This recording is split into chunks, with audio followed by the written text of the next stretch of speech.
with a goal in moving policies and events in what we think is the best direction for the country. Informative. Innovative. Intriguing. I-95.5 FM, the most influential name in radio.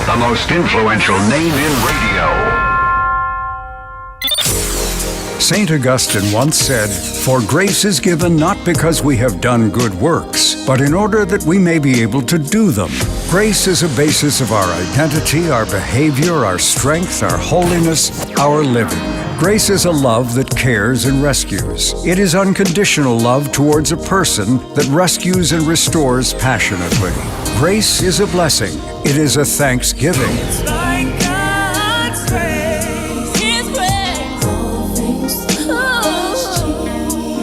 Grace is an atmosphere created by love that comes in many facets.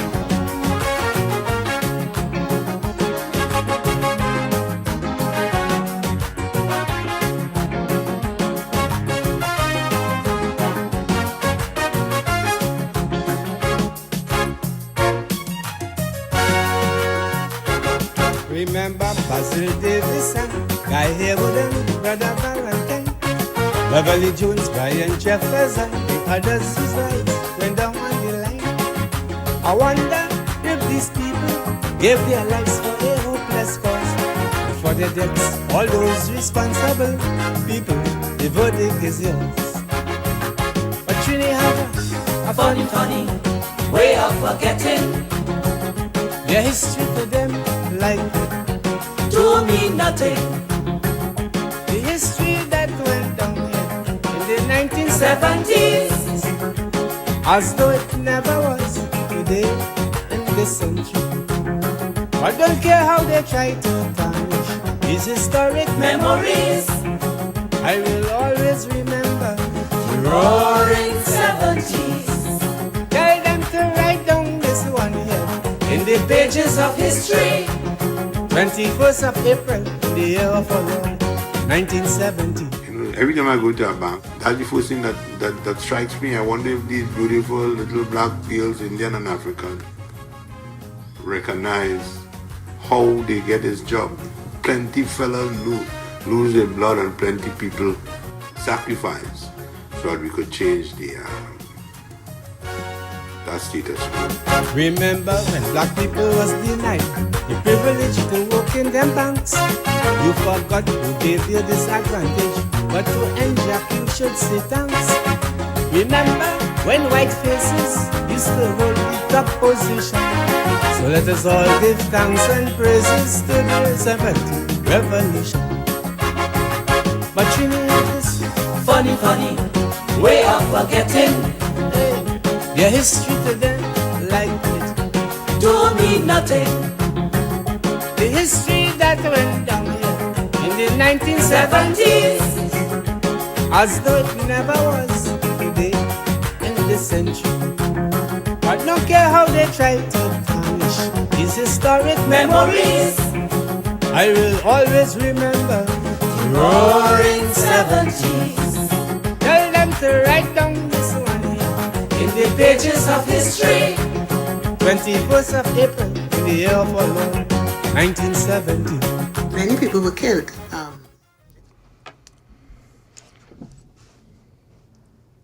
Morning, Trinidad and Tobago, and welcome to Dependency right here on the I-95.5 FM, live on the Dependency Facebook page and YouTube channel.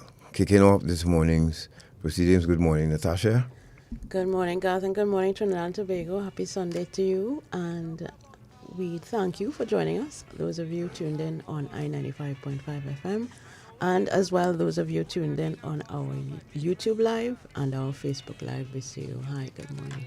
And to you YouTube family, we want to, to you especially, we want to express our heartfelt love and gratitude for your continued support. And Facebook family, led by Alison and Annette and Pearl and a whole crew of people, thank you so much for believing in us and believing what we do. And Harvey and all of these other folks who continue to support us, we thank you very, very much. This morning, for you history buffs, we're going to take a nice journey. For those of you who never heard these gentlemen, this is why we started off with Brother Valentino. Brother Valentino, Roaring 70s, speaks to all of what you're going to hear this morning. So get ready for a nice journey back in 1970. Let's take a little go back a bit. And we'll talk about Trinidad and Tobago at a different time, place, and aura. But you'll hear from Kelshall, Natasha. This is the action part yes. that we didn't get to last week. So this is kind of his summary of what actually went down when he fired those buffers onto the hillside and what happened subsequent. Yes, and Natasha went further to do closed captioning. So for those of you who are hearing impaired, at least you can still follow what is being said by retired Admiral, Rear Admiral Kelshall, as he spoke of Coast Guard's role in stopping this mutiny. Then you will hear from Rafik Shah himself. Little chat we had with him, one of the very few chats we had with him. Let's say good morning to Mr. Shah, he's listening. And after that, we'll switch gears now and you'll hear from some fantastic storytellers. Natasha, would you mind introducing these storytellers to the audience who you'll hear from? Indeed, and we have a fantastic account of the famed March to Caroni by journalist Alfred Aguiton, who really gives us a kind of a unique view, really. He wasn't a part of the march, he was covering the march, and even goes into some of the pushback or the fallout of his coverage with the government at the time, which is interesting. So you will hear from Mr. Agito, and to wrap it up, we have a contribution by Commodore retired Anthony Franklin, who was charged with manning Nelson Island, where some of the Black Power leaders were taken following their arrest, and as it turned out, wrongful arrest and charges of sedition. Well, including Sir Kambon, Clive Nunes. Yes. And Bill Gibb, because everybody spoke about Nelson Island, so we felt it would only be fitting to have retired Commodore Franklin tell you what happened on Nelson Island. And Mr. Kambon, Kafra Kambon, also gives a kind of a good, sets the right tone in terms of the mood of what was happening in the country, how the Black Power Revolution, how that movement came together and how it progressed, and sets the stage for then Clive Nunes' contribution, which talks about his own experience of being arrested. He was one of those that was arrested and taken to Nelson Island. So he describes what happened and what he saw, his interaction with the police, all very compelling stories that are being told about the revolution of 1970 and the mutiny as well. Right, this program is dedicated today to the passing of retired Colonel Jeffrey, Roland Jeffrey. He marked out and left the parade square yesterday, on Friday actually. So that's it for the Colonel. Safe journey home. And also, to congratulate as well Andy Johnson. Yes. For his book launch yesterday, launching of his book yesterday, and the tidings of 1970 into the, spoke of journalists and all of that back then. So we're in for a nice little ride this morning, folks. So without further ado, let's go to Shortman. Let's get ready to go with audio A. And this is Commander, Commander, retired Rear Admiral Kelshall. And he spoke about what the Coast Guard had to do eventually to reshape our history. All right, so please share this live. If those of you are tuned on our live streams, please share the live and like and comment to help keep us on the air, and as well share it with people that you think might be interested in hearing this very interesting and unique part of Trinidad and Tobago's history. As we said in the promo, Those who forget their history are doomed to repeat it. And even though these events took place before I was born, I am, stoutly aware of how these events impacted my life and existence in Trinidad and Tobago. Very important. And to the youngsters, especially the young black men who killing off each other, if you understand the hard work your ancestors and elders put in, to even give you a face now in Trinidad and Tobago and give you the opportunities, you would not be killing out each other. But I know some of you listening. Trust me, I know. Short man, let's go.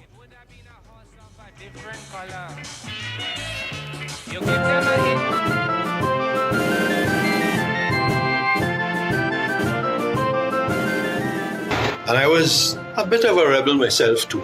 And I said to him, why you don't go and take it? And his reply was still in my mind now. He said, I could, but you're a Trinidadian. And I'm not. And it's better that you go. I saluted him and I said, I will, sir. And then when I walked out, he called me back and he said, try and don't kill too many people. And I saluted again, went aboard the ship. I had never commanded a ship before in my life. I was the first lieutenant. This is the first time I had ever been in command of a Coast Guard ship. And I went on board, went up on the bridge, we backed off and I went out. And I never thought anything was going to happen. And then to my horror, there came the convoy coming over the hill.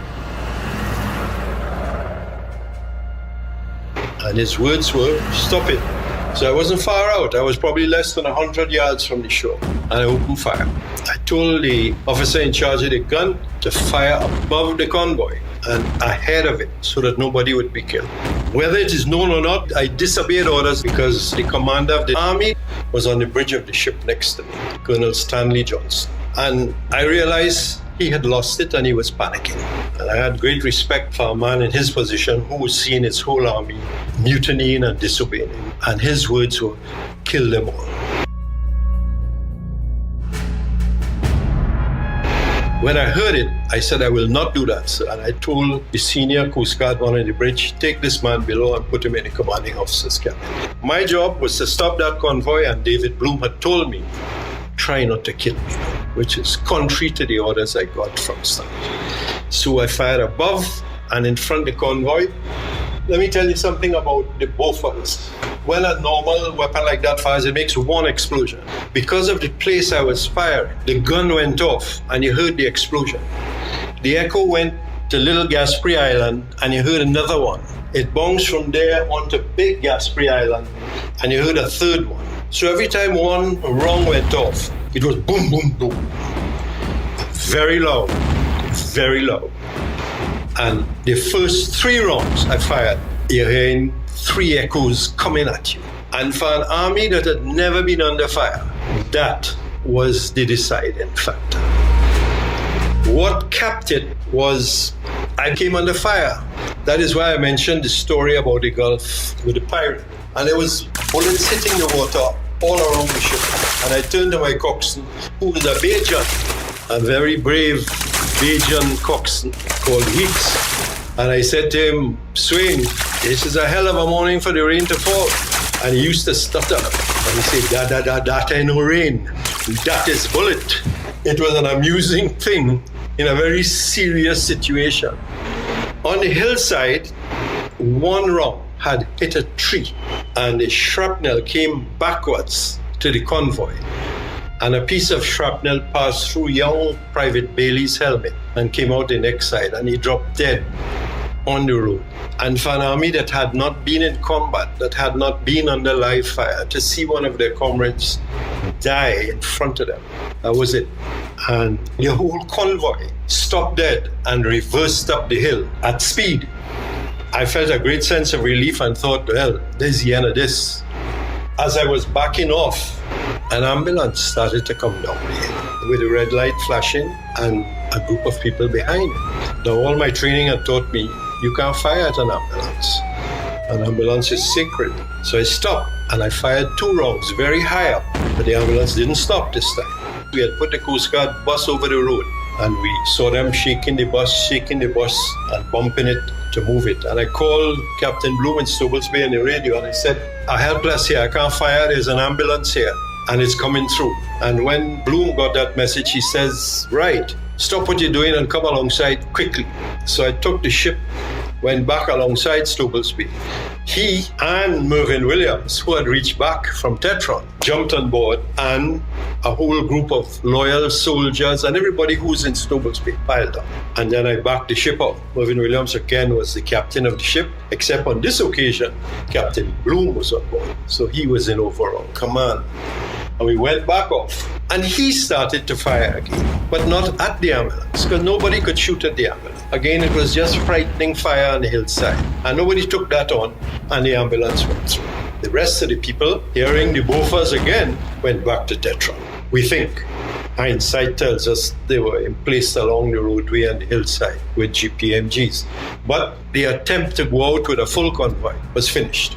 It was a very significant thing, because the ambulance itself had all the spare weapons from Tetron Bay, hand grenades and whatnot inside of it, which is a crime against the Geneva Convention. You can't put weapons into a Red Cross vehicle. And that went into town. And apparently, as we heard, that convoy was going to go up to town and distribute those arms. And had that occurred, Trinidad's history would be totally different. It would have been a battle against police, army, plus there was a whole group of loyal soldiers at the Chaguaramas main gate, and that would have been a battle too. So the whole course of Trinidad's history could have changed if that convoy had got through. So my initial action on the day now had finished, and we went out with Commander Bloom. Meanwhile, the Colin Bay, which is the other ship, took all the prisoners who were the Black Power leaders to Nelson Island. So the Colin Bay was involved in that. And so I had my first command, and I did not, I'm very glad to say, kill everybody on the hillside, because we've thought about it since then. And if that weapon was swept along the face of the convoy with all those soldiers in it, there would have been a bloodbath on the hillside. So only one man died. And as a result, Private Bailey is the hero of 1970. The sight of him on the roadway, bleeding, is what made all the soldiers go back. And so the action ended there. It didn't stop there. It went on for 10 days, but the main action had been done. Everybody went back to Tetron, and they remained there for 10 days, and many things happened. The Venezuelans came. We had to go out with the ship. We were so excited. The Venezuelans had a destroyer with a battalion of Marines on it, and they were coming ashore. I took the ship, put it alongside the destroyer, and Captain Bloom went on board and spoke to the captain. And when he came back, the ship turned around and went back in the Gulf, and we asked him what happened. He said the captain wanted to know how many people were in Tetron. He wanted to know how many people were in the Coast Guard. He wanted to know how many people were at the main gate, and everybody in the peninsula. And Bloom told him, and he said, good, that'll take us about 20 minutes to clean up everybody.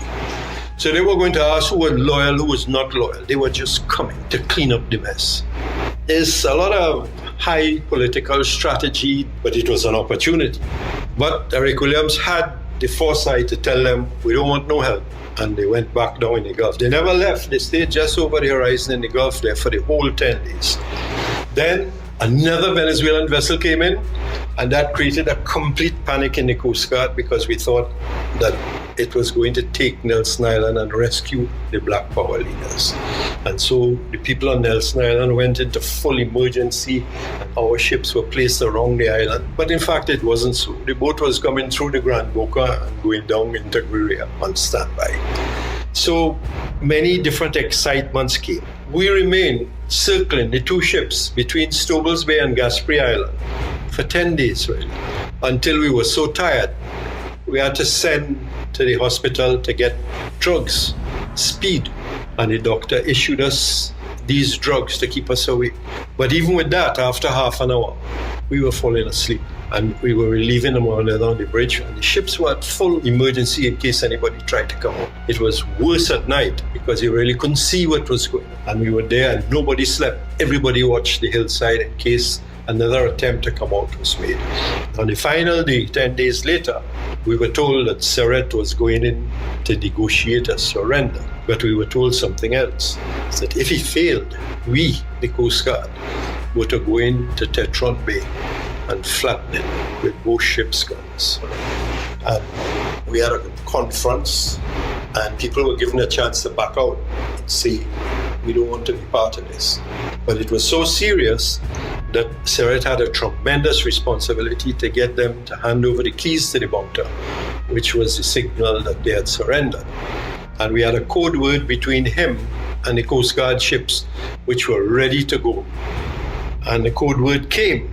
They had two code words we were listening for on the radio. Everybody crowded around the radio. One was the washing is dirty, which meant we had to go in there and just blaze away. And the next one was the washing is clean, which means they had surrendered. And after about an hour, this voice came crackling through, the washing is clean. And that to us was the end of the crisis in 1970.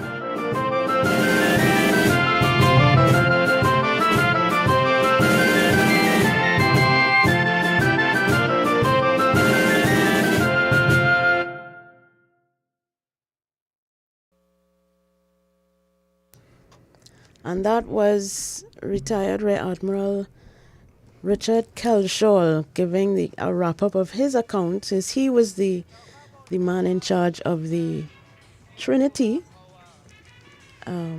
vessel, which was responsible for firing those shells at the hillside, which in an attempt to stop the convoy of soldiers leaving Tetra. And unfortunately, as he said,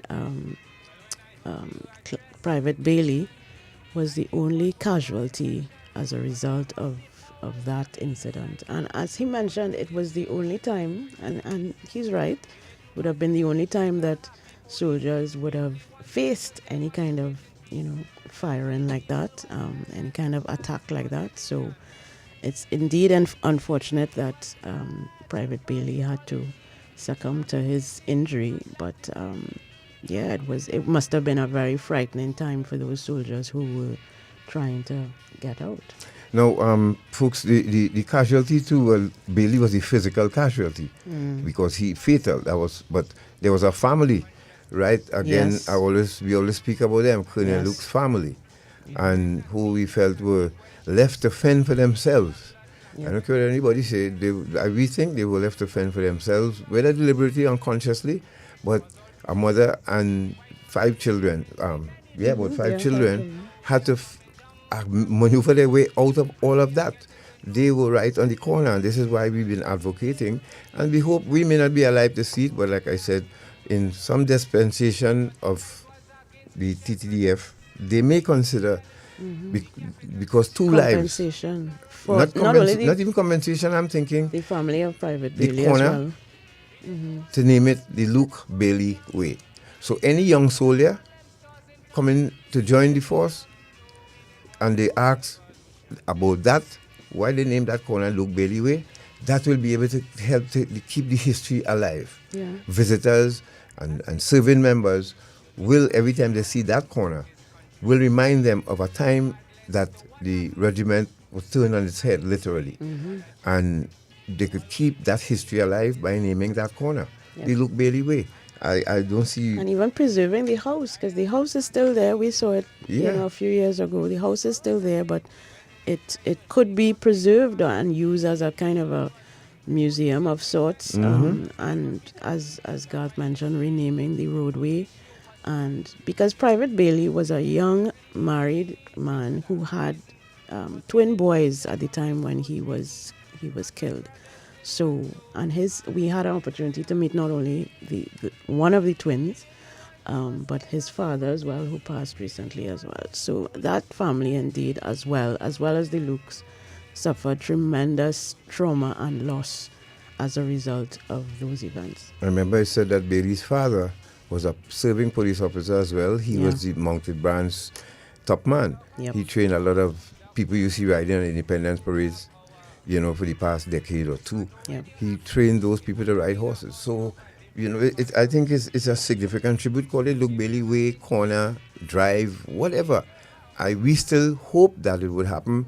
I know we don't have all that weight, but it's just a suggestion for us to remember that event on that day and to ensure that it never happens again. So let's go to Rafik Shah now.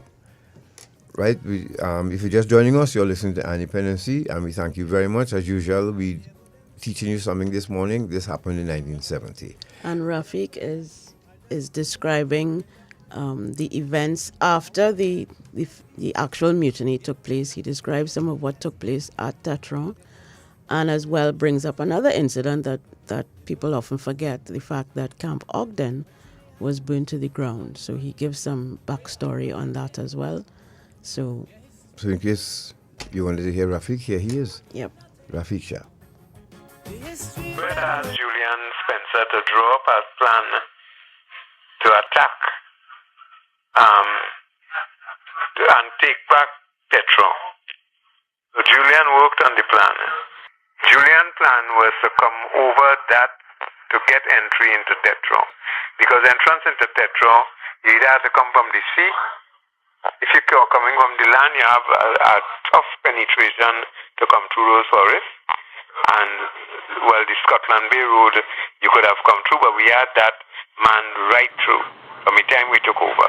But we had the electricity line manned too, and that was only common sense.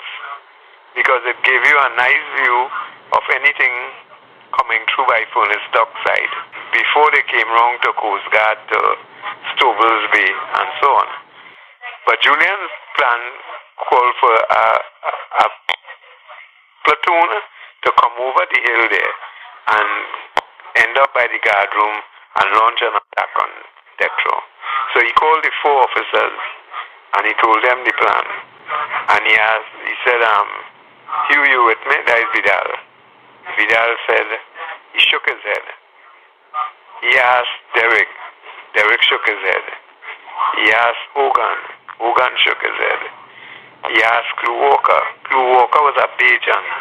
Clive Walker said, Captain Spencer, you hear those combat officers say they're not going, you expect me to go?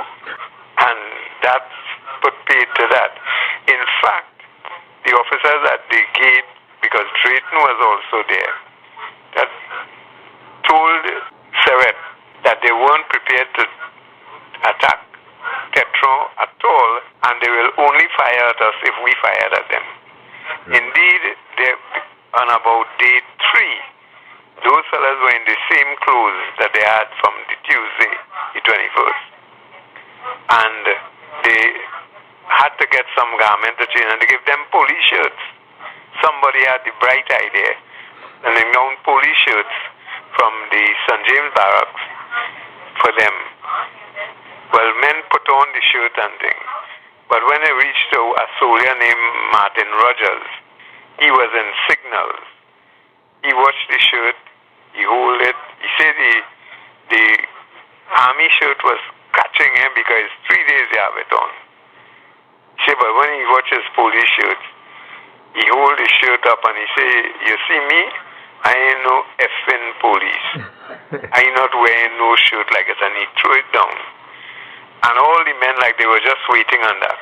Right. They threw down the shirts into a pile and set the shirts on fire. And we then heard about it and sent a set of shirts for them from the quartermaster's stores. Because we had taken an outfit that was never used by the army to identify ourselves.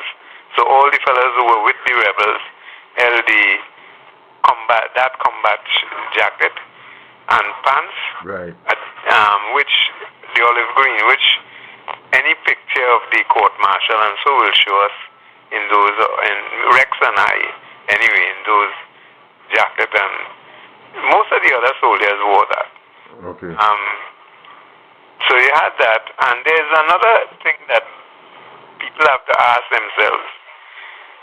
When the suggestion is that Shah and LaSalle were just doing something wild down in Tetron, and it had no connection with the army. Everybody forgets, and to now nobody has mentioned it in your program, that Camp Ogden was burnt to the ground on the Wednesday. Tuesday was the mutiny in Tetra. Yes. On Wednesday midday, coming up to midday, Camp Ogden was torched.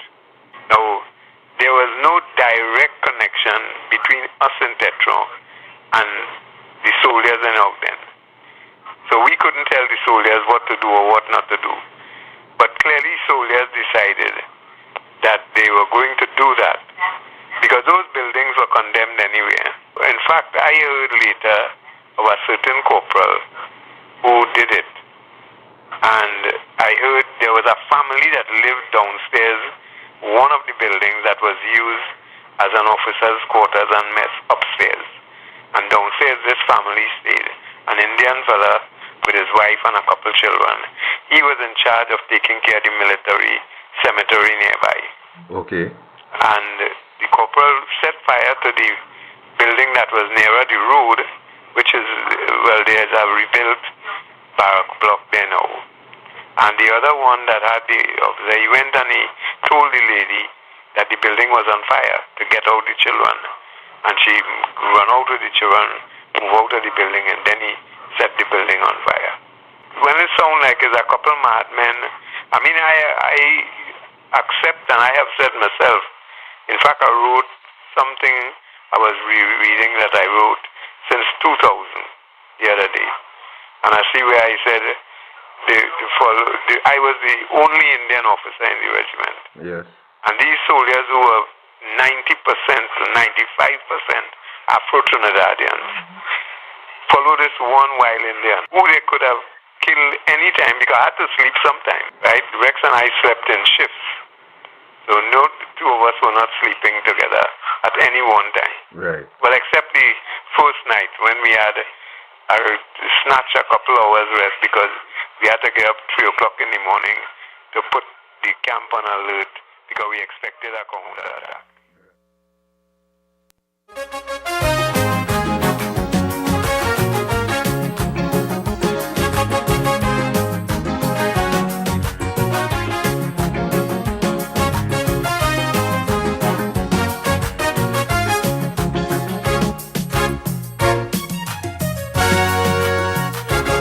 Remember Basil Davison, Guy Haywood, Brother Valentine, Beverly Jones, Brian Jefferson, the others whose lives went down on the line.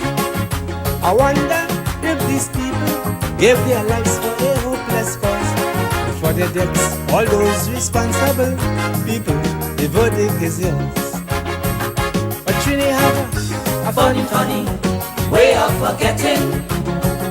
Their history for them like to mean nothing. The history that went down here in the 1970s, as though it never was today in this century. I don't care how they try to tarnish these historic memories. I will always remember the roaring 70s. Tell them to write down this one here in the pages of history. 21st of April, the year of our Lord, 1970. Every time I go to a bank, that's the first thing that strikes me. I wonder if these beautiful little black girls, Indian and African, recognize.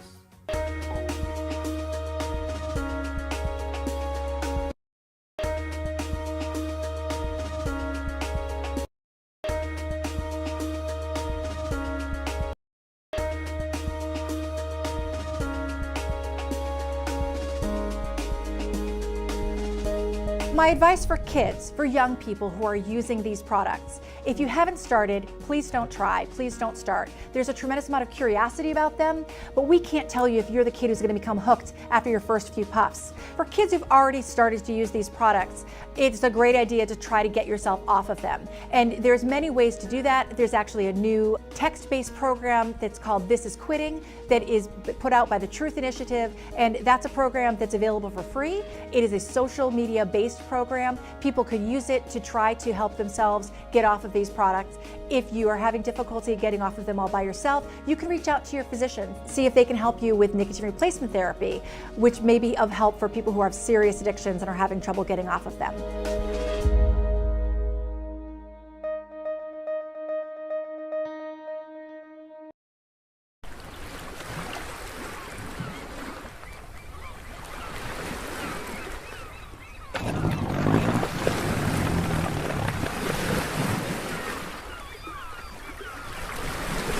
Cappy, talk to you now, boy.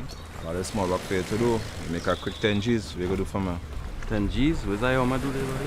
What you doing? Taking your boat, going up the islands, pick up some people and then bring them back here for me. That's all you have to do. That's sounding like human trafficking, boy. That's a serious crime. I can't make that. Trafficking in human beings is a serious violation of a person's human rights. It violates a person's right to freedom of movement, freedom of choice, freedom of speech, and freedom of identity. It is a heinous crime which affects local, regional, and international peace and security. A victim of human trafficking is subjected to many types of abuse. The crime destroys a person's dignity and self-worth. Victims often feel hopeless, are suicidal, and are stigmatized in their communities. Child victims are deprived of their rights to education, play, and social interactions. They're essentially robbed of their childhood, and that can never be regained once those years have passed.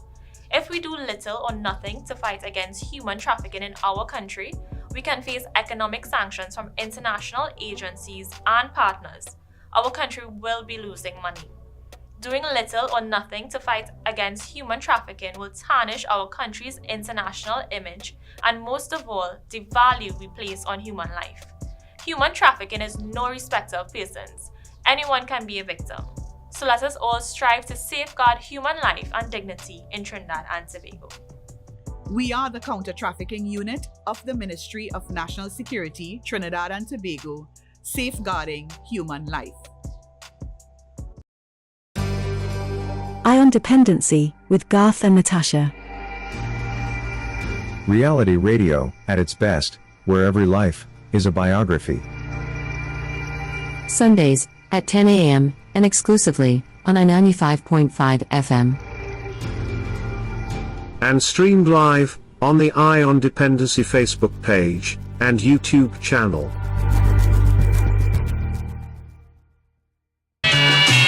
People say you're bad. Well, when I heard you address the nation, I knew what was your intention. But some of the powers you exercise, unfortunately, I must criticize. We didn't want them trigger-happy police. We only wanted to demonstrate in peace. Yet my people was held and charged for sedition.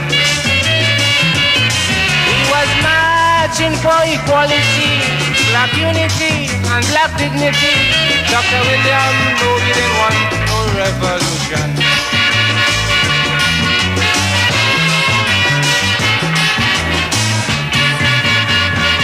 You must be aware that the black consciousness is here. I further declare, it's time that we get an equal share. It's black blood, black sweat, and black tears. But it's white profits, cause all through the years, it's the white man who reaping the benefits. But now we are coming down from the shelves, and we are getting to know ourselves. So let us hail the stranger for bringing all black people together. Because the fight was against racial prejudice, the imperialists, the capitalists. Yet some ignorant people, they talk about communism. We didn't want all this other burning down and the smashing of all them stores in town. Dr. William, no, we didn't want no revolution.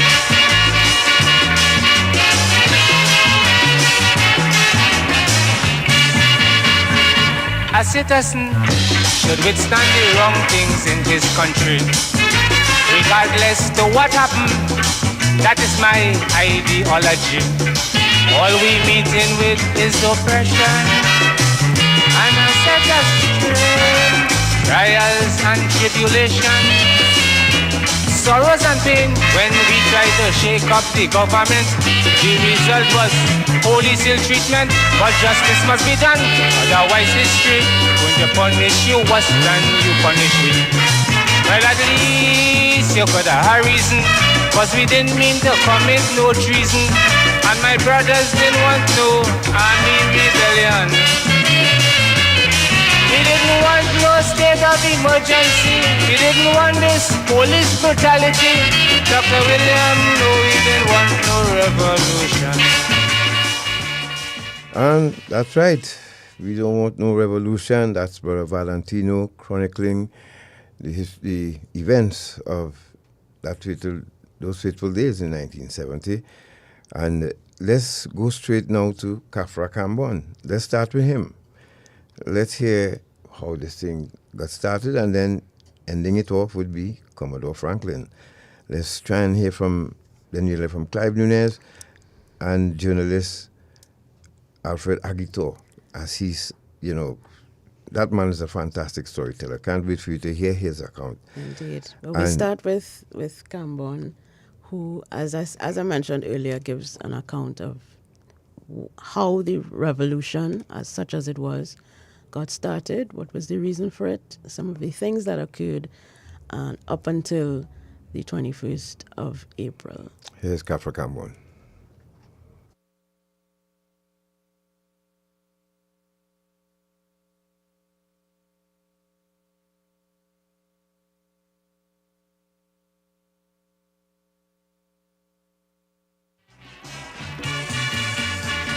They talk about power, doctor, it's you who have power. I know when you act, it would have been a horse of a different color.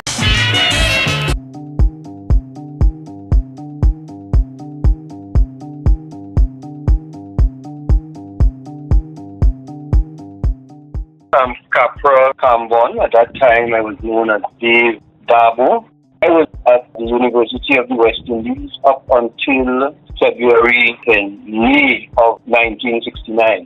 The National Joint Action Committee, which is the organization that led the Black Power movement, was formed on campus on February 26, 1969. That is the date that you would see as the beginning of the Black Power movement. Movement don't begin on a date as such, but the organization that was to lead it was not born as an organization to shake up Trinidad and Tobago, let's say.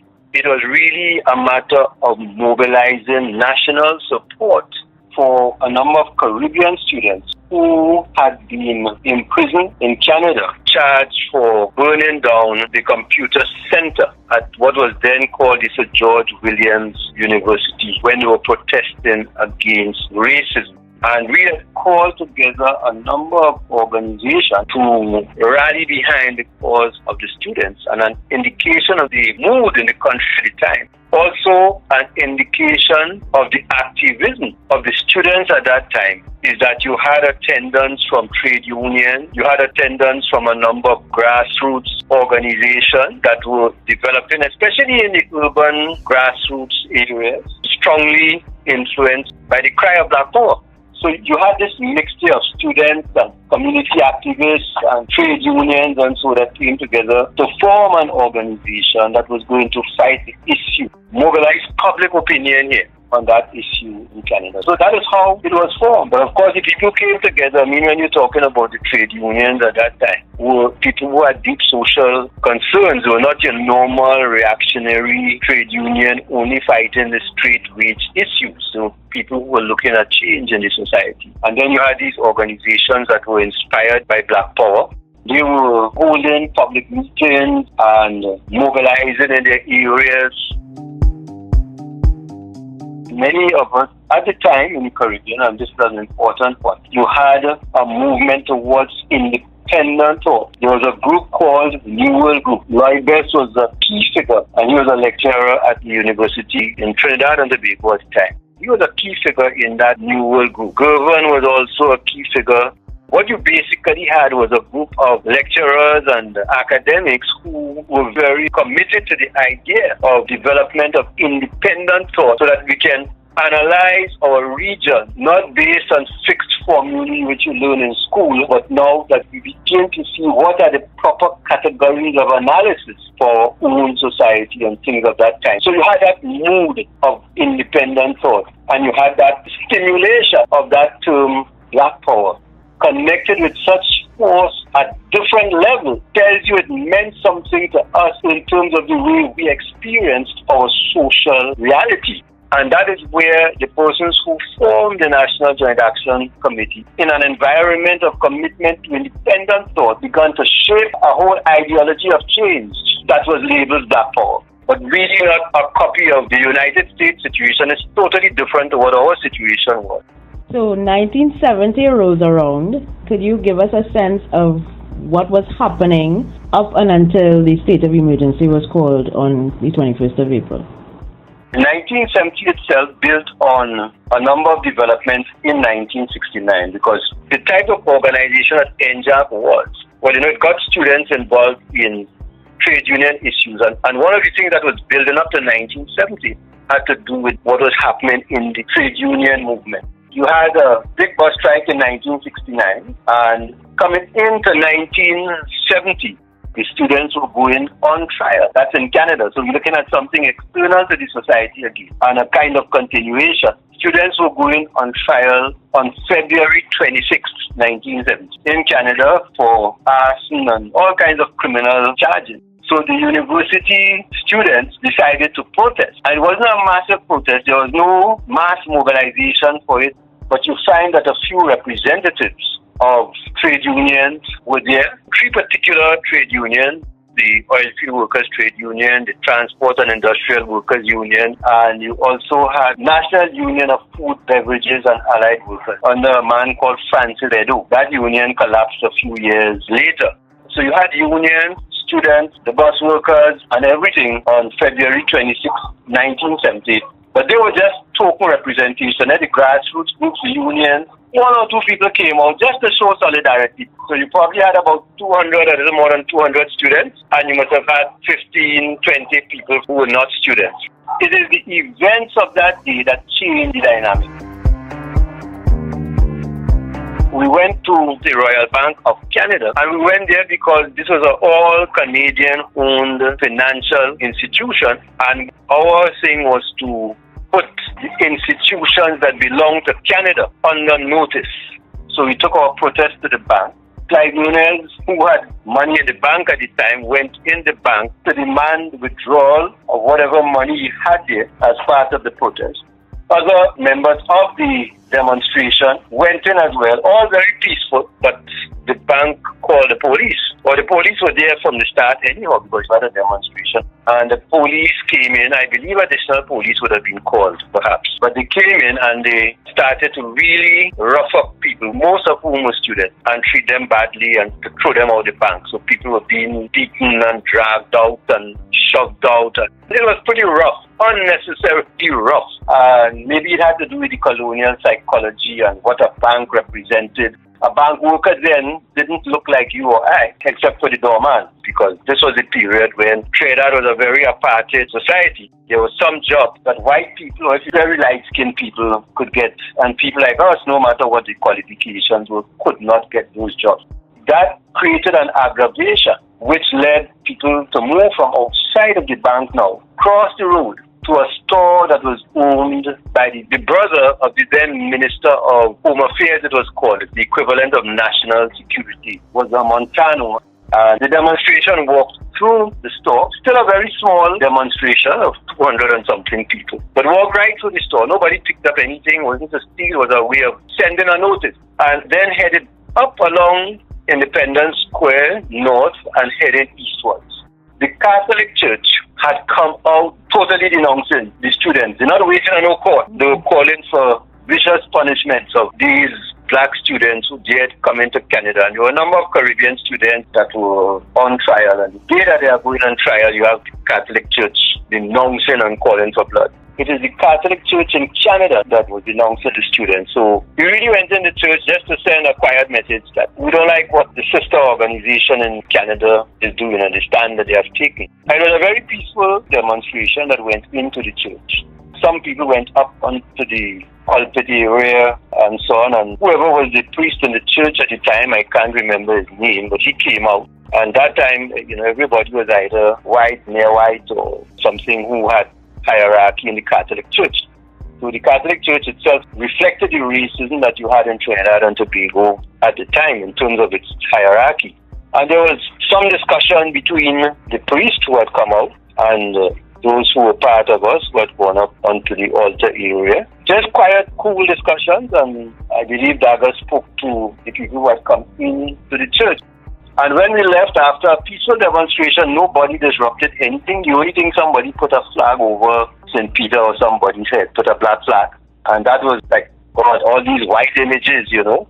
Remember, everything in society was structured in a way to show white superiority and black inferiority. Icons in the church reflected that same thing, you know. All part of the mind domination, make you worship white. And when you put that on top of enslavement in particular, you know, and then they shift to a lesser extent and all that, everything in society, all the symbols, everything will gear towards that sense of white superiority and the opposite, black inferiority.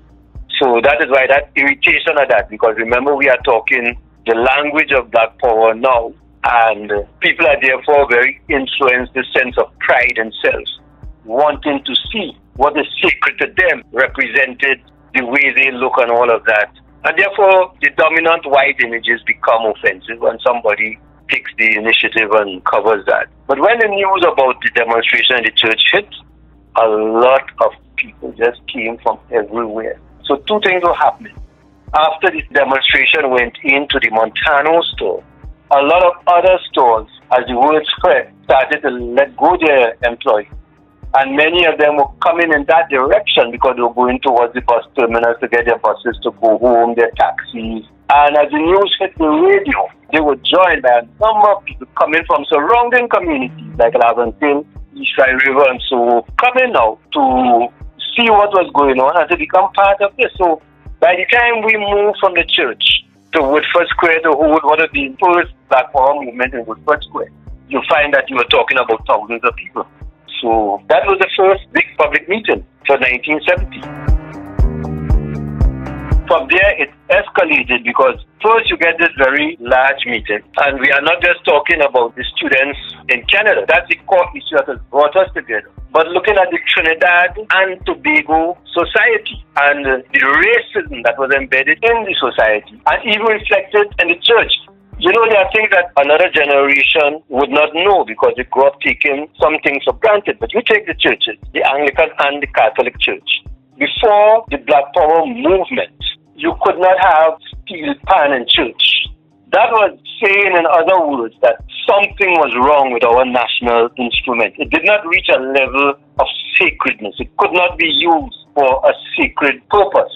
I grew up in a society where, and it is church influence again, if on Ash Wednesday, you know, Calypso being drummed into my head for the past 2 months or so with the carnival season, but if my tongue slipped to sing the words of a Calypso, then my mother would threaten to wash out my mouth with soap water because Calypso in Lent was a sin. So steel band was something of the devil, I would suppose, so it could not be played in church. So the Black Power movement had a lot to do with challenging the oppressive psyche of the society. You're challenging institutions and structures, but you're also challenging the psyche of the society, which was critical. And I believe it is that challenge to the psyche that made it the powerful force that it was. Because now you're not just telling people about their belly, you're also telling them about the way their minds were worked on and the extent to which our minds were part of our oppression. And one of the tools in the hands of our oppressors that would make us comply. It tells you that we were dominated in ways that were not so visible, and we did not have the eyes to see because we grew into that kind of domination. So that is what started this happening, and the reaction of the state afterwards caused a further escalation.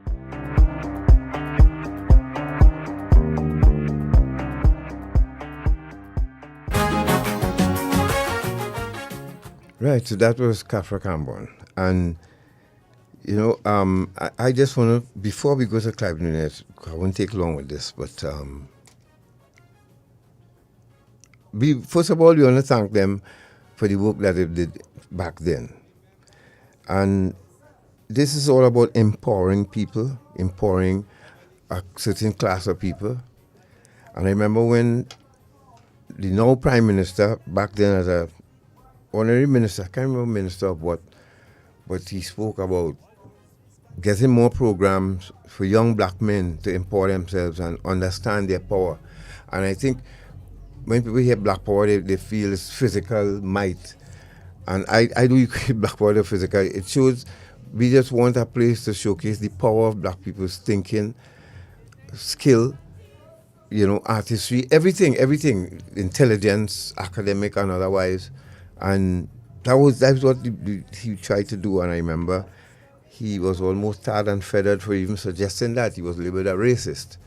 So fast forward to today now and we're having this conversation. I want to, strongly feel that we really need to, as independent thinkers, sometimes we listen to all sides of the argument. To me, it is all about empowering a group of people to understand your power.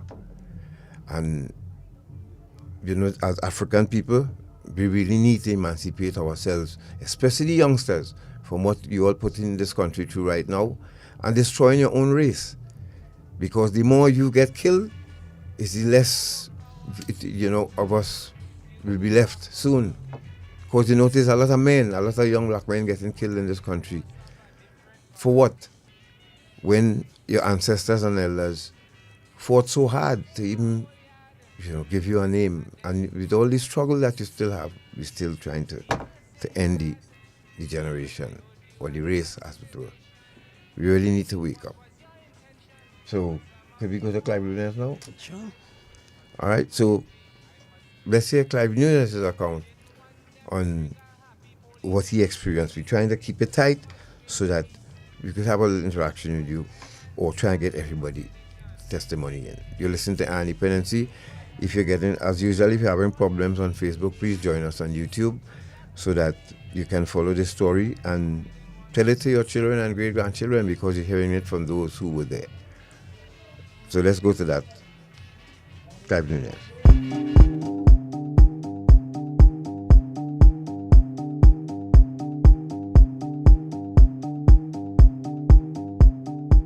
Name Clive Nunes, one of the leaders of the 1970 Black Power movement, also a retired trade unionist, Transport and Industrial Workers Union and NUJ. The weekend before, we were in Tobago. We were having a massive meeting in Scarborough by a grocery, and we had the feeling that the government is going to declare a state of emergency because the reactionary elements in the trade union movement headed by Clive Spencer had gone to Dr. Williams, people like Nathaniel Critchlow and so on, and told the Prime Minister that if he don't intervene, they will join the Black Power movement.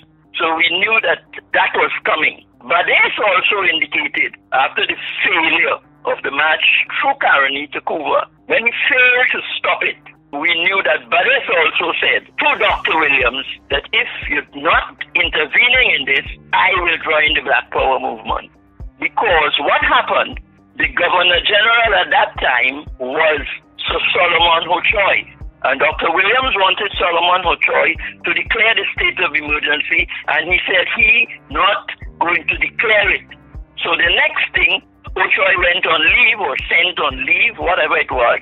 And Arthur McShine, a black judge, African, who believes he's an Englishman, speaks like an Englishman. So I'm mimicking on the mic how he will declare the state of emergency. So we came back. The morning was 4 o'clock. I was living at 42th Street, Barataria. You heard some vehicle movements. So when I looked, I saw 4 squad cars, and policemen came up. Most of them had what looked like a 45 revolver. One went under a mango tree, one went over the land. So it was clear that they came for me. But I know where I live. I know my terrain. So I got out of there. But I can see all of them. They knocked on the door, they went into the house. They asked my mother-in-law for me. She said, I'm not there. And they pushed the door and they went into all the bedrooms and so on. And raised up all the blanket, all kind of thing. My last child was just 1 month old. She was born on the morning of the March, the 12th of March, 1970.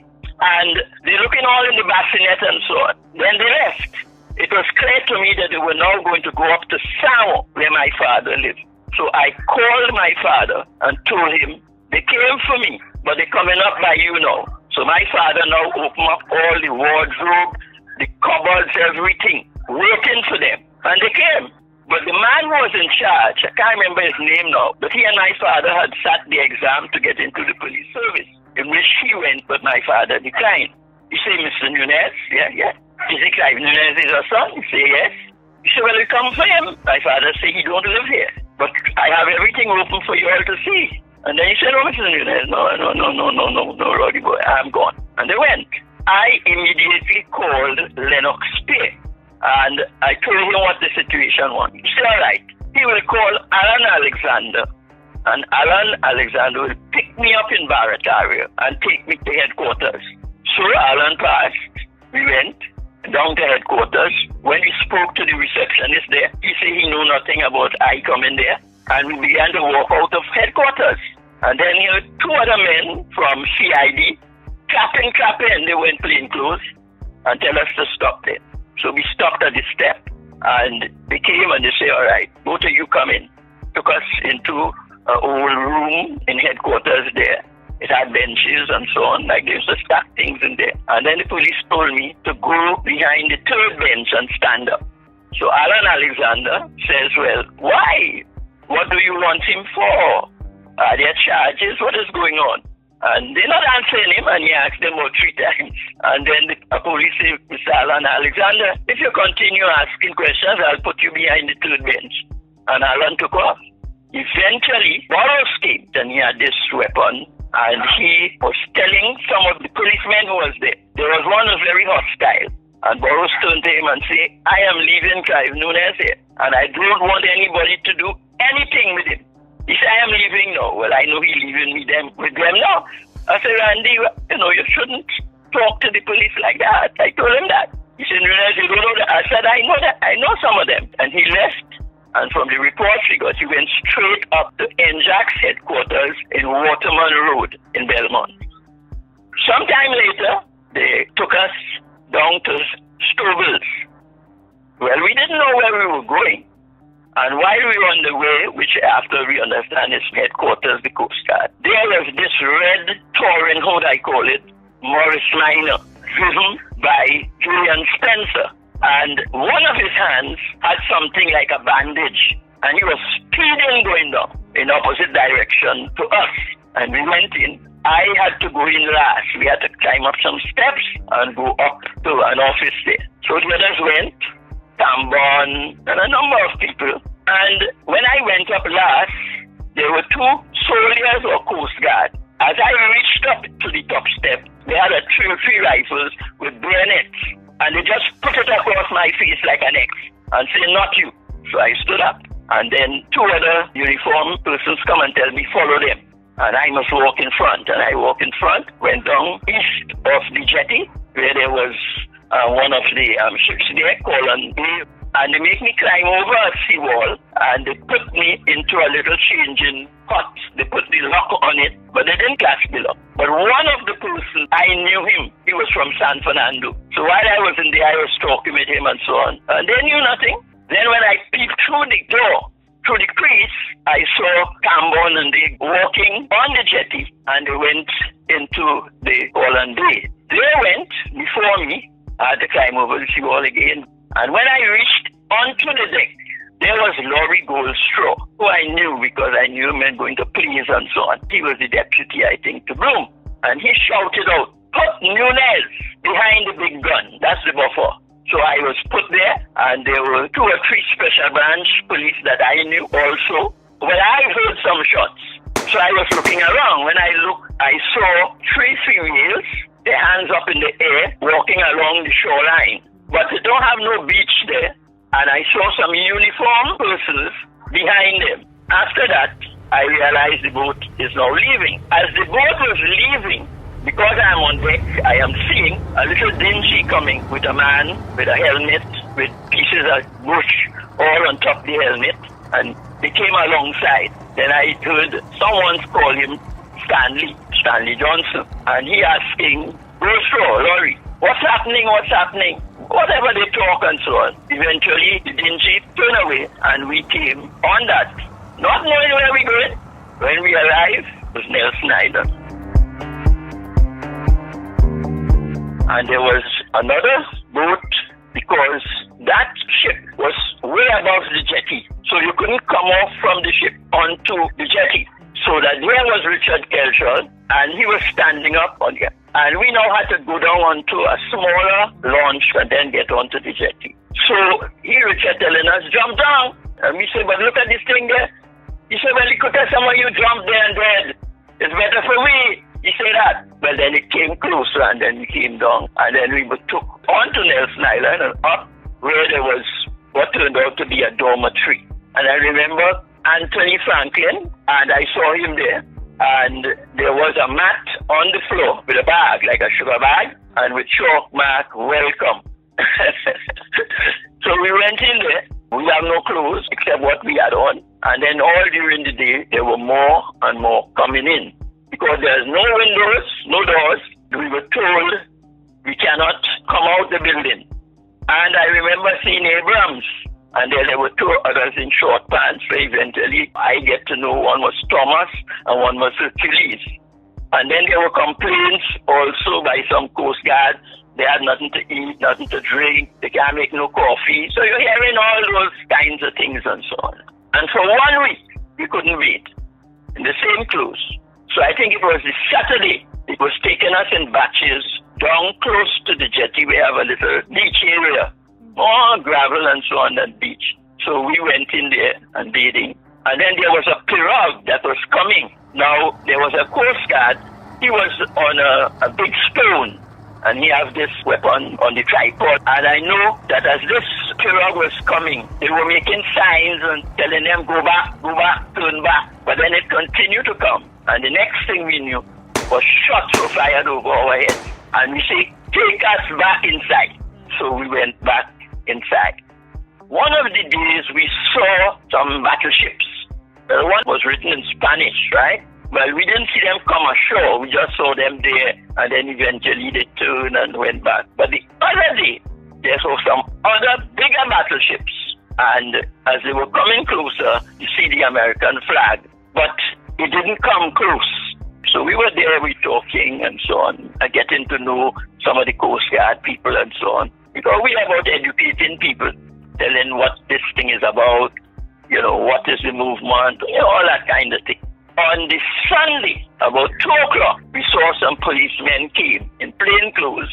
They had SMGs, and they come out with a list, and they called out 9 of us. Because Macandal came a few days later and tell us, get ready to go in a launch. One of the police I knew well, Regis, so call him Scorpion. But they handcuffed us by twos. So I was handcuffed to Wayne Davis, who used to work Wassa. So the 9 of us, we are there sitting on the floor. And when we're leaving now, a little while later, rain started to drizzle. And we started to get wet and so on. And Regis had this SMG pointed straight to my face. And he grinding up and so on. The next thing I know, some birds flying. Regis just take his gun and shoot across to the bird, and then he bring it back down, straight by my face, even closer. So you know there's some heat there, so of course I'd perspire and so on. And then I look at him and tell him, I say, you wish you get an order inside there to pull the trigger. He said nothing.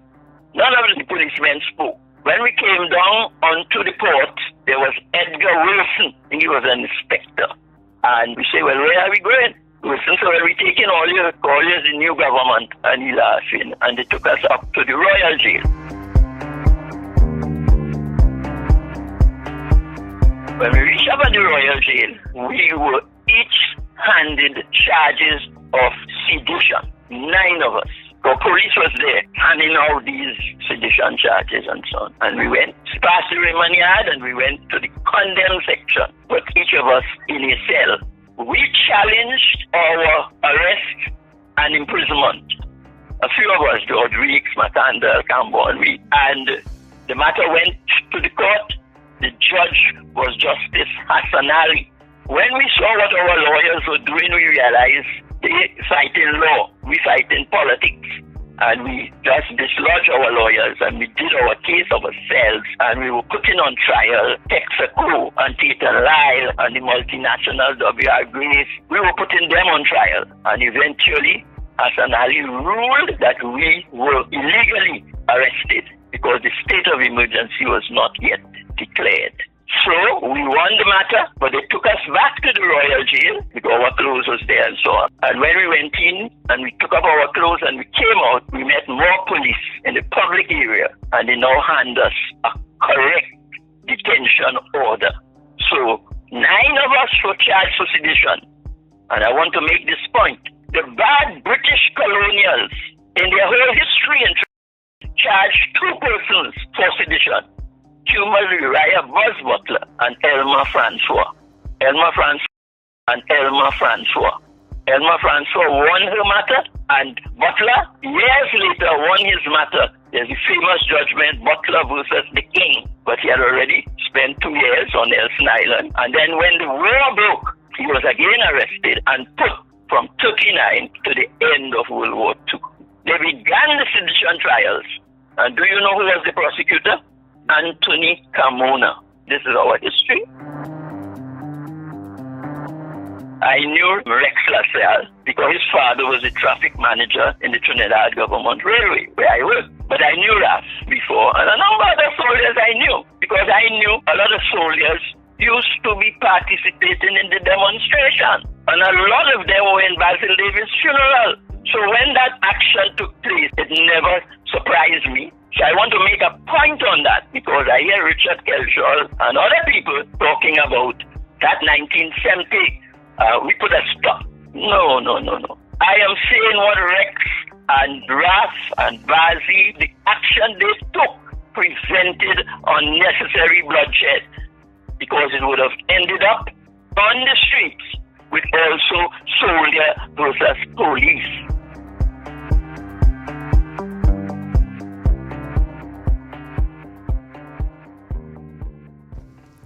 Right, so that was...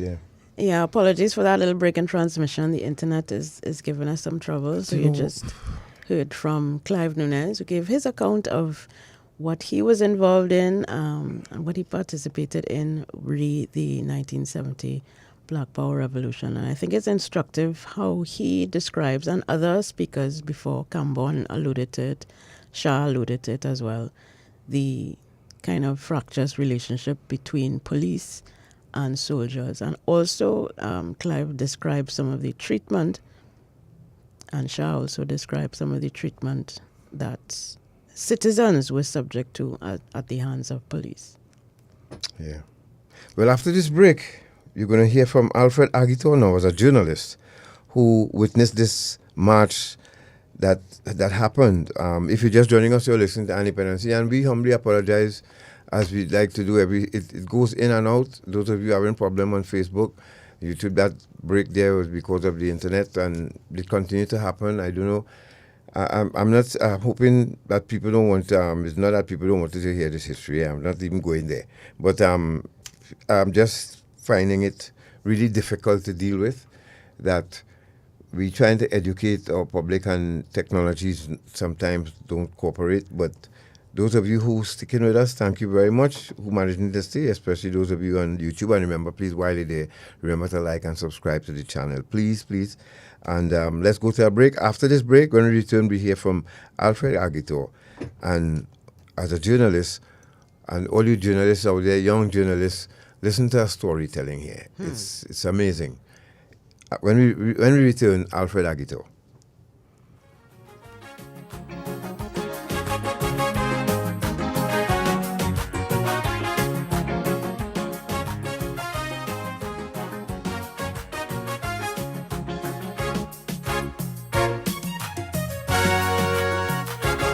Remember Basil Davis and Guy Haywood and Brother Valentine, Beverly Jones, Brian Jefferson, the others whose lives went down on the When kids are looking to purchase these jewels or these vaping products, if they're 18, they could go to local retail stores, they could go to gas stations, they could go to vape shops. If they're not 18, now they're limited to going to a lot of online places. They ask if you're 18, you click yes, and as long as you have a credit card, you can purchase these. You can purchase from other kids. You can purchase from online auction sites like eBay. It is easy to get these devices. Parents, remember, together we can make a difference. Hola, my name is Elena. Well, it's actually not my real name. You don't really care, do you? All you care about is once you pay your money to my boss that I look pretty, smell nice, smile for you, and let you have good time, enjoying yourself and doing to me whatever you want to do for the money you paid. What you don't see or know is that I don't get any part of the money you paid. My boss takes all of it.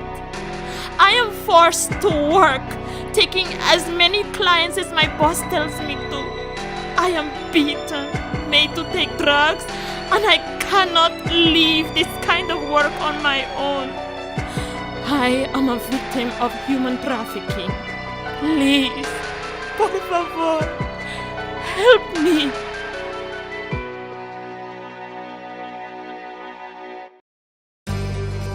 Eye on Dependency with Garth and Natasha. Reality radio, at its best, where every life is a biography. Sundays at 10 a.m. and exclusively on 95.5 FM. And streamed live on the Eye on Dependency Facebook page and YouTube channel.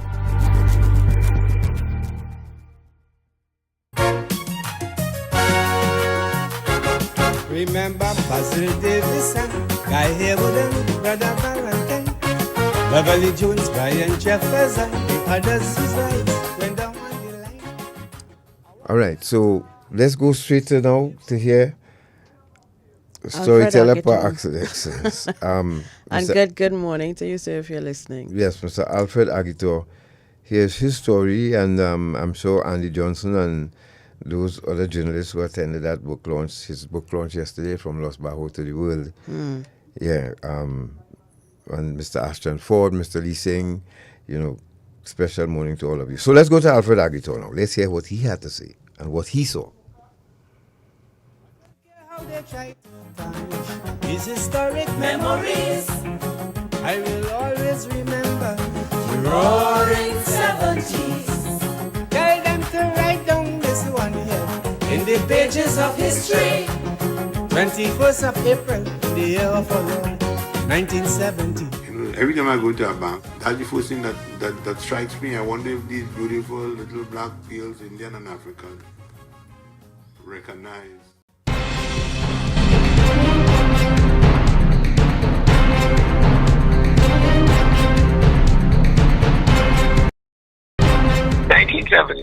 The context of the Tetron encounter and the soldiers and sailors business would be that the Black Power thing was happening, and we were out there covering it and seeing very interesting things happening. It was quite a phenomenon to see coming alive in front of you. For a while, it seemed to be confined to a lot of healthy exuberance by young people, and it wasn't starting to really seriously threaten the government. There was mild disturbance of things like traffic and so on, but it was starting to catch fire. So that, for instance, the lead powerful speaker was Randall Dagger. They did a lot of gathering in Woodford Square, and he spoke from the same historic bandstand that Eric and they made their mark from, but he was attracting quite a crowd. But as I say, it wasn't frightening until one day there was a demonstration. So they used to march through the streets of Port of Spain shouting power, power, power to the people. They would have stopped at one point one day outside what was then the Bank of London and Montreal. The short name was Bolam, located pretty close to the corner of Frederick Street and Independence Square. A demonstration was staged by the Black Power guys, Clive Nunes and the very efficient speakers, right outside Bank of London, Montreal, making the point, look at this, a foreign bank controlling our affairs, how terrible it is, black people can't get work. And that led Eric Williams to decide that he would buy Bank of London and Montreal and establish the National Commercial Bank, NCB.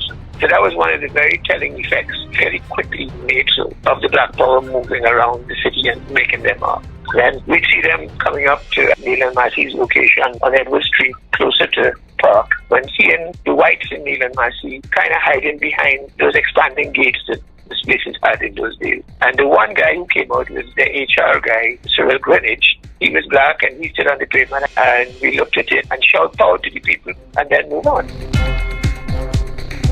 But what what happened on one day, there was a demonstration meeting in Woodford Square, and I think the police moved in to break it up. And one guy, Basil Davis, ran to get away from the policing, and somewhere just at the northwestern corner of Woodford Square, he encountered a police officer, and maybe he didn't obey orders to move or whatever it is, but the police were also frightened because they weren't trained, they'd never seen anything like this, they weren't well armed, and the police officer shot him and killed him.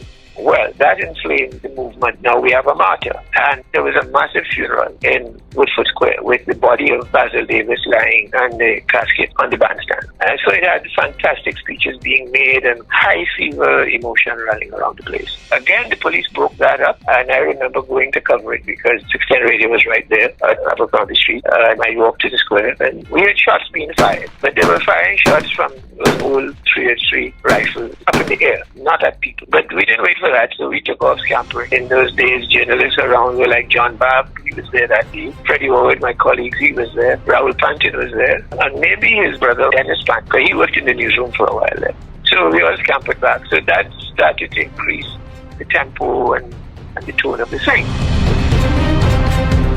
I had struck up a very useful relationship with Randy Burroughs.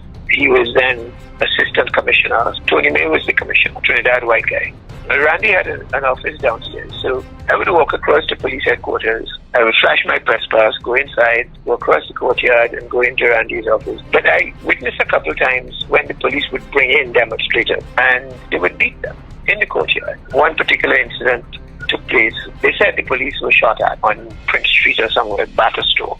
A fire had been started, and they felt it was the demonstrators that started the fire and were shooting at them. So they picked up a lot of them, men and women, and brought them in van load. And the police formed a line like a gauntlet and were beating the folks as they were taken out of the van. And I remember Randy grabbing a shotgun he had in the corner of his office where I was sitting with him. And he ran across and he joined in the beating and so on. So there was that kind of thing happening. But then there was the famous March to Caroni, and we covered that. The March to Caroni began with small numbers, and I think it was also a byproduct of the Basil Davis martyrdom thing. And they said they would march because they felt they were getting support from East Indians, and Africans and Indians Unite was on the front banner that they marched with. They left University in Woodford Square, and they moved off from Port of Spain and started to make their way. So we started to follow the march. Every now and then we get ahead of it in order to get our perspective, look at it, and then we get in between it. But a fantastic thing started to unfold. As we drove along the Eastern Main Road, we saw more and more people coming out from their homes, yards, and around a fence, and from the porch, the gallery, and so on, and joining in the march. And I started to see people, elderly, like women, and with baskets with things to eat in it.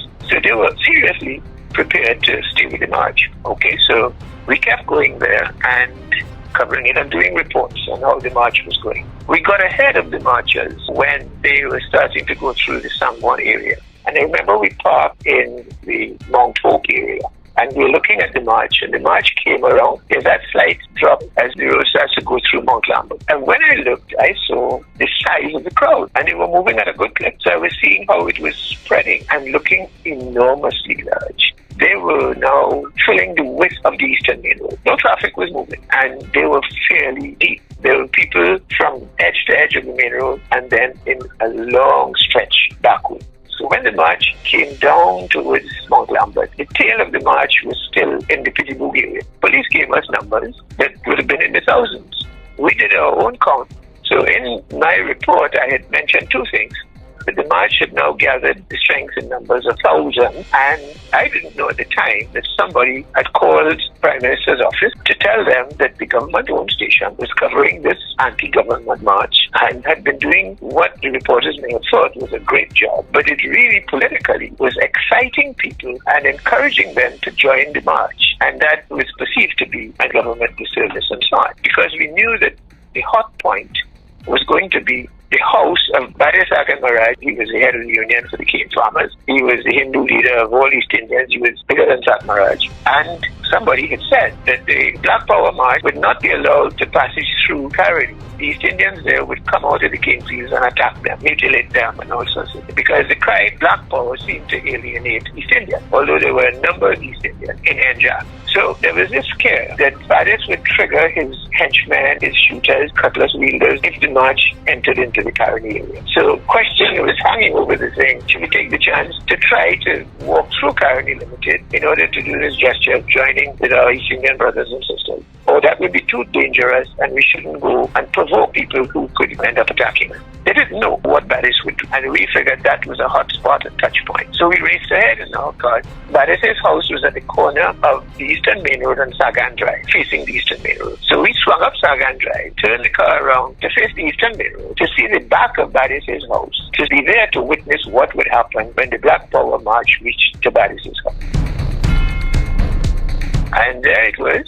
High theatre drama. As the march got nearer to the house, we saw Badis leave the house and start walking towards his gate facing the march. We noticed that Badis had a pistol stuck in the back of his pants waist, and he had a number of his guys lying set back from the main road in the grass with rifles pointed at the Eastern Main Road.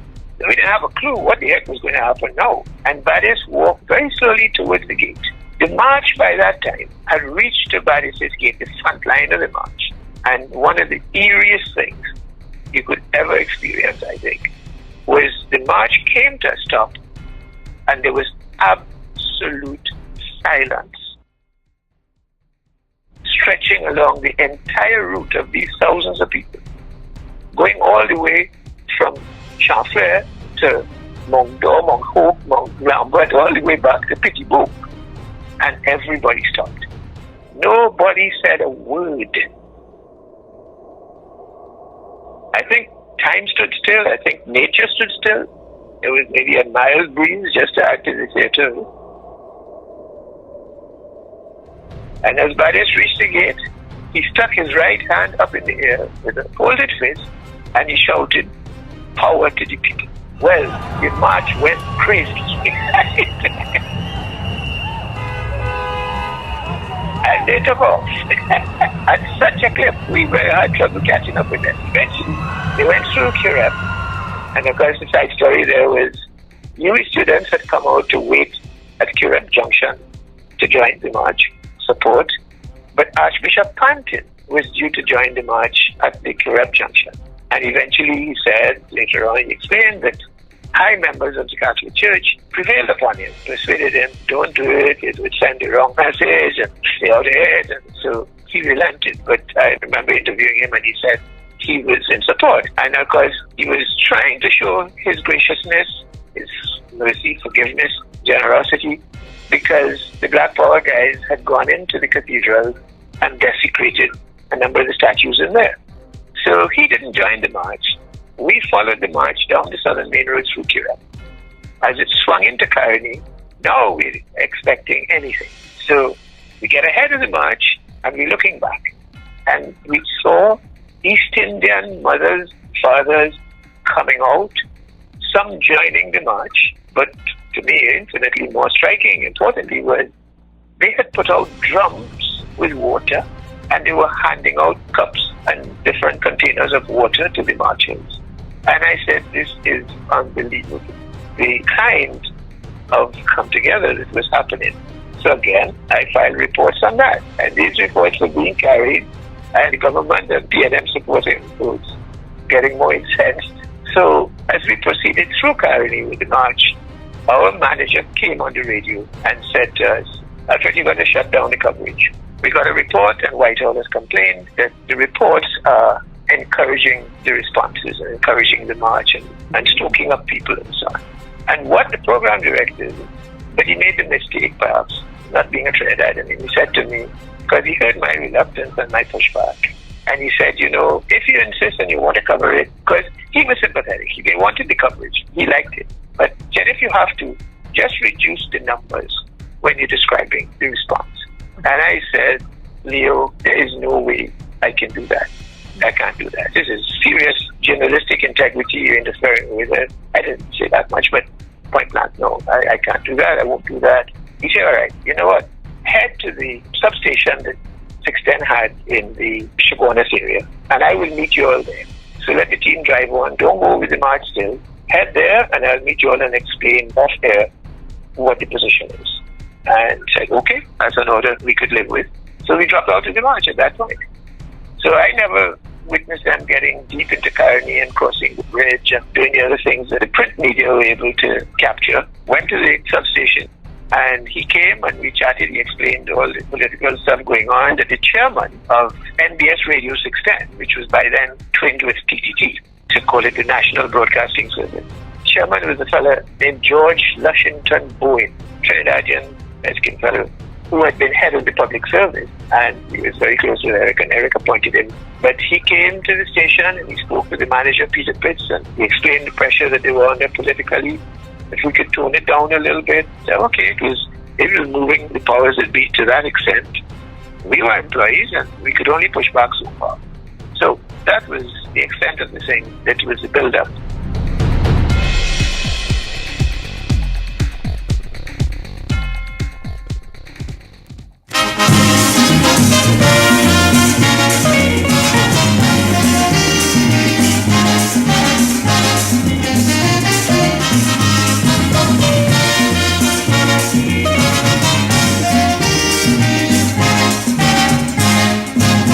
March 1970, men from university march all over town in a silent song.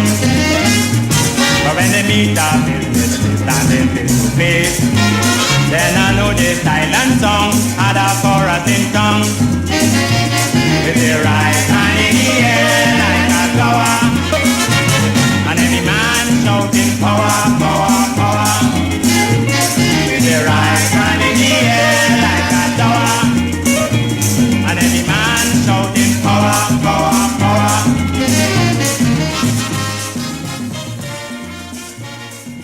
That sounds so nice, sweet. nice. That sounds so beautiful. Yeah, man. That track, we'll give you some more of that in a while. Tell us what you think so far.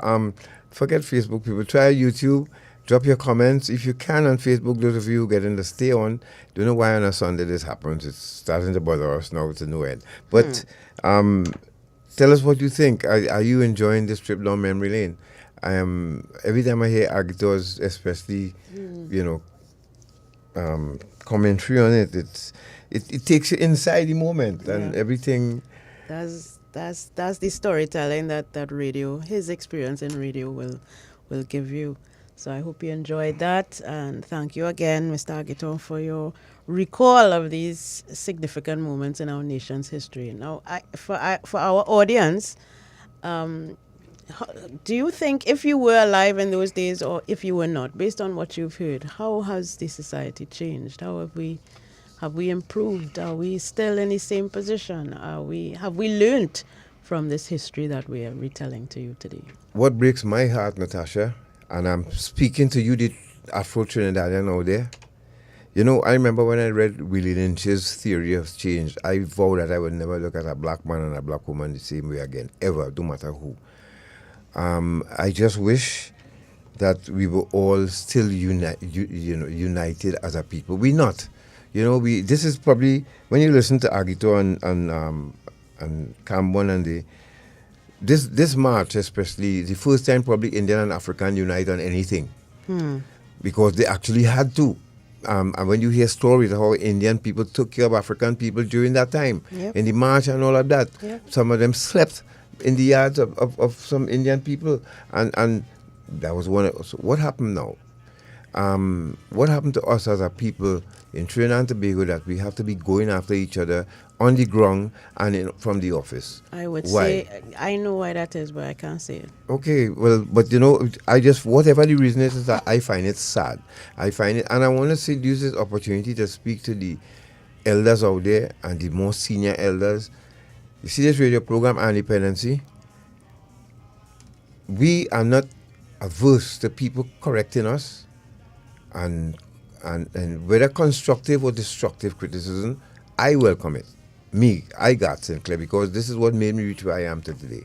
And if it is, anything is said on this medium or any other medium by any one of us, and you want out of fear of us destroying ourselves, reach out to us. We are not going to be rude to anybody for telling us, hey, you shouldn't say this or you shouldn't say that. Maybe you should try saying it this way. Because people have done that for me on this radio program that helped us to last 22 years, 23 years. So let us just stop, let us separate ourselves from the fellow on the street who only using violence to solve problems and get back at people. Because it makes us no different.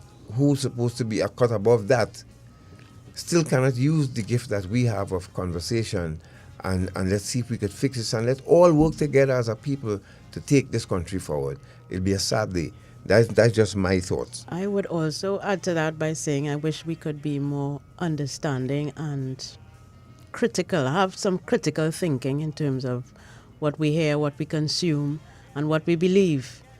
And do not, as we have a tendency of doing here, victimize people and punish them for what they have said, regardless of whether you agree with it or not.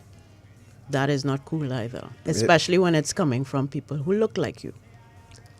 Well, we appreciate independent thinkers. That too is a very important thing. But we could be respectful and caring of each other. Our race, our problem. We can't unite with any other race until we unite among ourselves. That's just my take on it.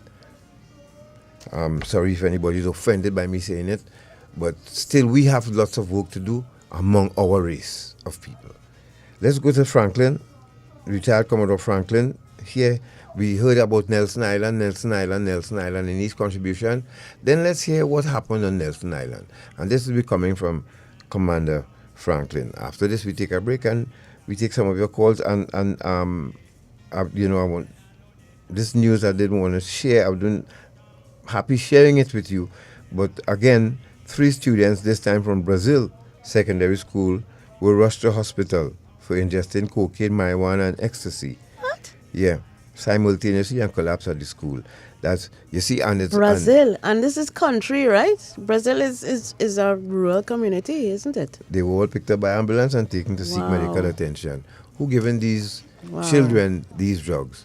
Our adults doing that. Yep. Because these children cannot buy ecstasy on their own. So you see the problem we having?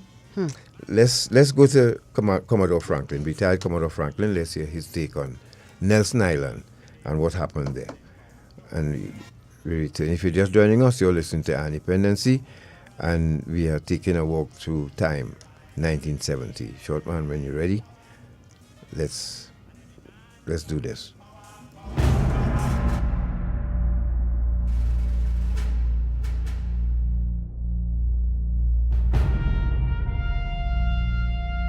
My number is 518. I retired as Commodore. What part did you play on that morning as a member of the Coast Guard? 1970, I was a very junior officer. I had not too long come back from the Royal Navy Training College. So I was a midshipman and I lived in Tetron at the officers' mess. Sailors were all very concerned what was happening out street. Because remember, you had marches and so on going on out there. We didn't have any kind of thing like shouts of power and so on in the air. Because we were a small organization at that time. We were a very close-knit small organization. Men were concerned for their families. And a lot of people didn't go on liberty. So you always had sailors in the officers outside. When you sit down for lunch, we would talk about what's going on outside. But the CEO at the time, he would be attending all these meetings at National Security, the Prime Minister. And I recall the evening before, the commanding officer, who was Captain David Bloom at the time, he said that he wanted to have an officers meeting early next morning. But he called me and he detailed me to go to Nelson Island to do a recce and to write a report.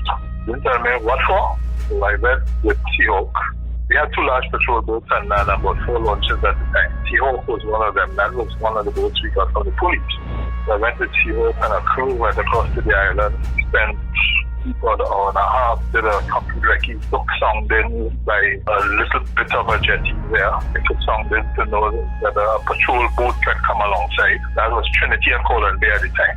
Did sketches of the building, wrote up a report on the condition of the building, on the condition of the island, and situated it with respect to Carrera, the rest of the 5 islands, and of course Shagaraman. So did all that, presented it, and went about my business the evening, down in Tetron, to plan to get up next morning early to report to Stoble's Day. That normal report before colors, this is at 8 o'clock, and wait for the instruction. I really didn't know what would bring. Of course, I knew what was happening in the town, in the paper there, in the radio. Plus, as I said, I lived in Tetron. So I lived there with Rex Lasal and Rafik Shah, the bachelor officers of the army.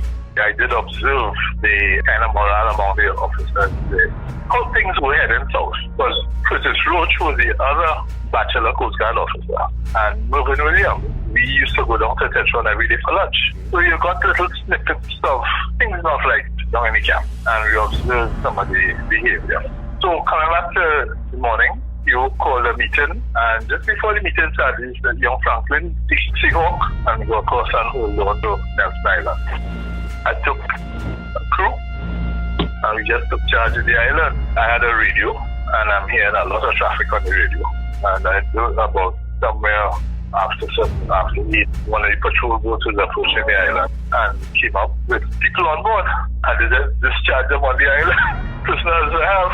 Then the police launches, because the Marine police had some launches. They were coming from Port of Spain with people and just dropping them on the island. So I ended up by the end of that day with, I don't know, more than about 20, 25 prisoners, prisoners on the island. A building that had no doors, no windows to close, no furniture. There was one old chair, and I remember vividly George Weeks was brought to the island, Granger. These were some of the movers and shakers and what was going on and so. I just posted sentries at both sides of the building. On the southern side of the island, there was a long building. So that was the accommodation for them. So George Weeks came in and he was treated reverently. And he was given the one chair that was in the building there. And I remember when the police boat came alongside, we had to search everybody coming off, right? But you don't know what's coming. I had my crew and researching people, and I saw some things there that I never knew existed in terms of the condition of some of these people who had all sorts of different kind of TB and all kind of stuff. This particular guy, within 2 minutes of him going in that barrack, he heard one loud noise, crack. Everybody pulled up. I pulled towards the building, pulling my pistol. When I got there, we had about 4 or 5 Coast Guard men with being 6 fishing the door. And there's this guy holding on to the doorpost. Because when they put him inside there, Big Sarge, he was one of the fellas there. He rigged the shit on the man back. So he was an informer. And the fellas was running for his life. So we had to take him and handcuff him to a sink in another building. You know, the trap below the sink, handcuff him to that. I'm still down there to save him from getting mistreatment in that building. But I tell you something, that day and night, as a young man, I was just about 22, facing this kind of threat to the whole time. And having them come back from all his naval training and so, not soldier type training, no police type training. It was an eye-opener. I patrolled the island there back that night. When I'm tired, I lie down on the deck of Seahawk. Rain fall with me, the wind blow and dry me. And so the other sailors, by next morning, the other sailors getting a little worried because all kind of activity happening down in the west. We hearing traffic on the radio, but we don't really know what is going on. And by the following afternoon, some prison officers from Carrera, led by a guy who I got to know very well, Mike Hercules. He was, I think, a superintendent at the time. He and warrant officers, George Devine and Leo Abraham, who later became commissioner of prison. And I was amazed how those prison officers knew how to handle these guys. So we withdrew to kind of perimeter security and let them go inside and interact with them and calm them down and give them instructions and get them orderly because we were armed, being fixed, and ready to take on whatever. Right. How long were you detained there for, sir? When they told me to go there, tell me to come back. I wasn't relieved for I spent about 3 weeks there. So ration was coming to you all on a daily basis? When I went across to Seahawk, I had some rations on the boat. And we are tailors, we make do. Seahawk at the time had this little galley. So by the third day, they sent a cook. And then rations started coming in for the island. I think it was either from National Security or something. Between the prison officers, Mike Hercules, he sorted out that part of it, the ration and gear and medical. But Carrera was right next door as well, So we got support from Carrera. And then Gaylord Kelshaw joined. He was a more senior officer, he was a lieutenant at the time. He took command. When he had to go back to civils occasionally, I realized I would be in command. So that was it. I spent should I say arduous? Because it turned out to be quite enjoyable afterwards. Then the first day and night was a little bit tense. So you don't know what you're expecting. You don't know who's coming. You don't know if people coming to the island to release these people that we have. I don't know that. You don't know what kind of people we're bringing on board. Every time our vessels are appearing, we're ready to shoot across and bow.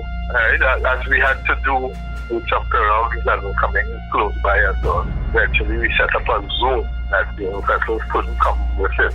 So this was a bit of an exercise, a bit of an adventure when you sit down and look back at it. When the shelling took place and all of that, you all didn't know? No, we didn't know.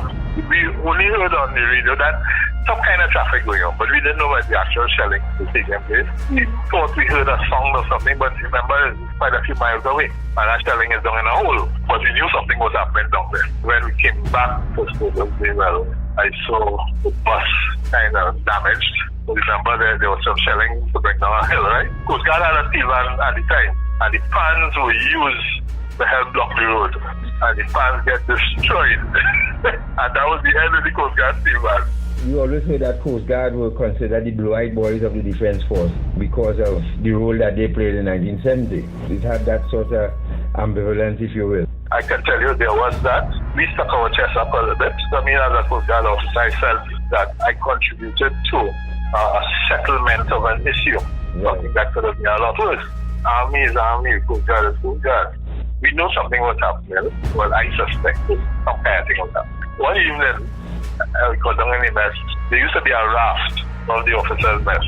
And about Rex, Raf, and Baji. Them fellas used to have the little panchayat, the little meeting out on the raft. And I didn't know that. I got swimming out to the raft, man around me.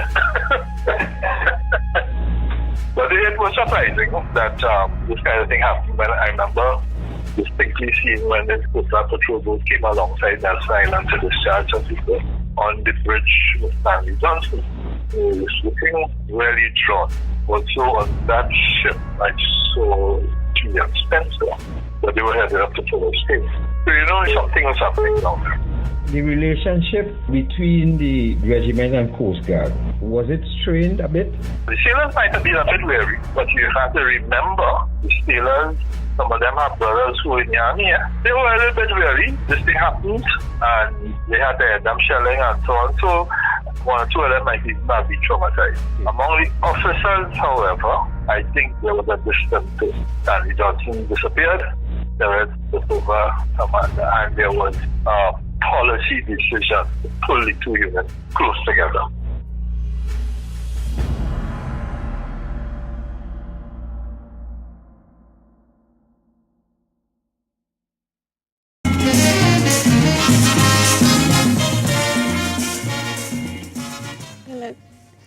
And that was then retired Commodore. Then he was a midshipman, Franklin, who was in command of Nelson Island, where the Black Power leaders were taken after they were detained.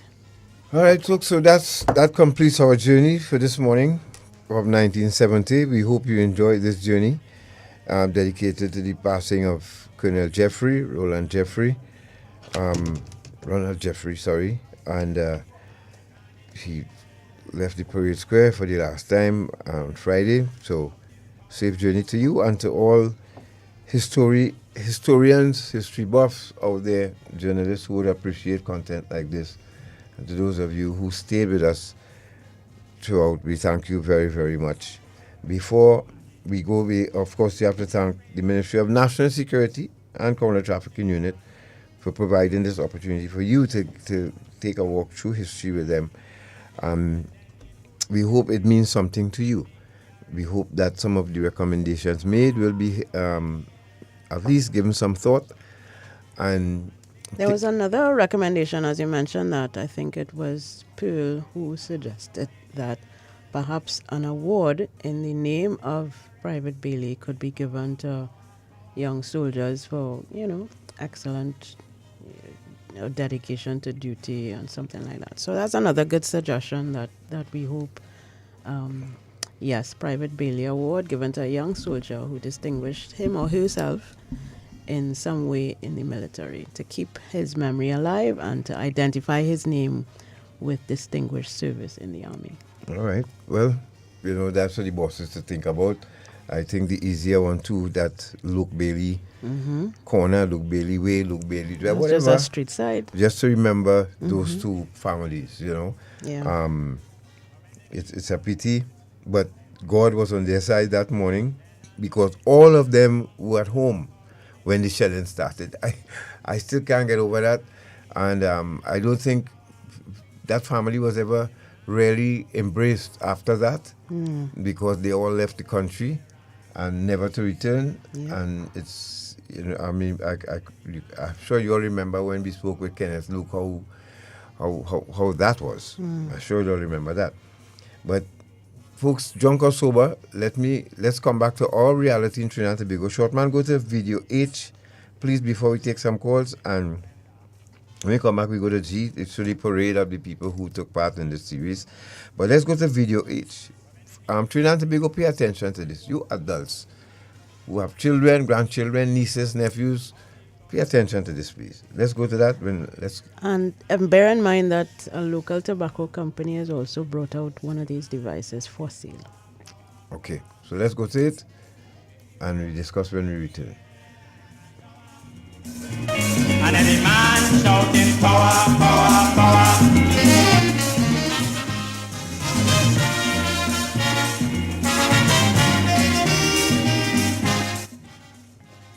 Yeah, this is coming out of reports where 3 students from Brazil Secondary School allegedly ingested narcotics, namely cocaine, marijuana, and ecstasy simultaneously. Play that thing for them, please, short man. Thanks. Each. 6 people have died and hundreds more have gotten sick because of a vaping-related lung illness. Well, tonight, we're talking to a man who used his vape every day from the time he was 15 until, by the age of 21, he had 2 collapsed lungs. He tells Contact 7 investigator David Clue you should not trust the claim that vaping is a safe alternative to smoking.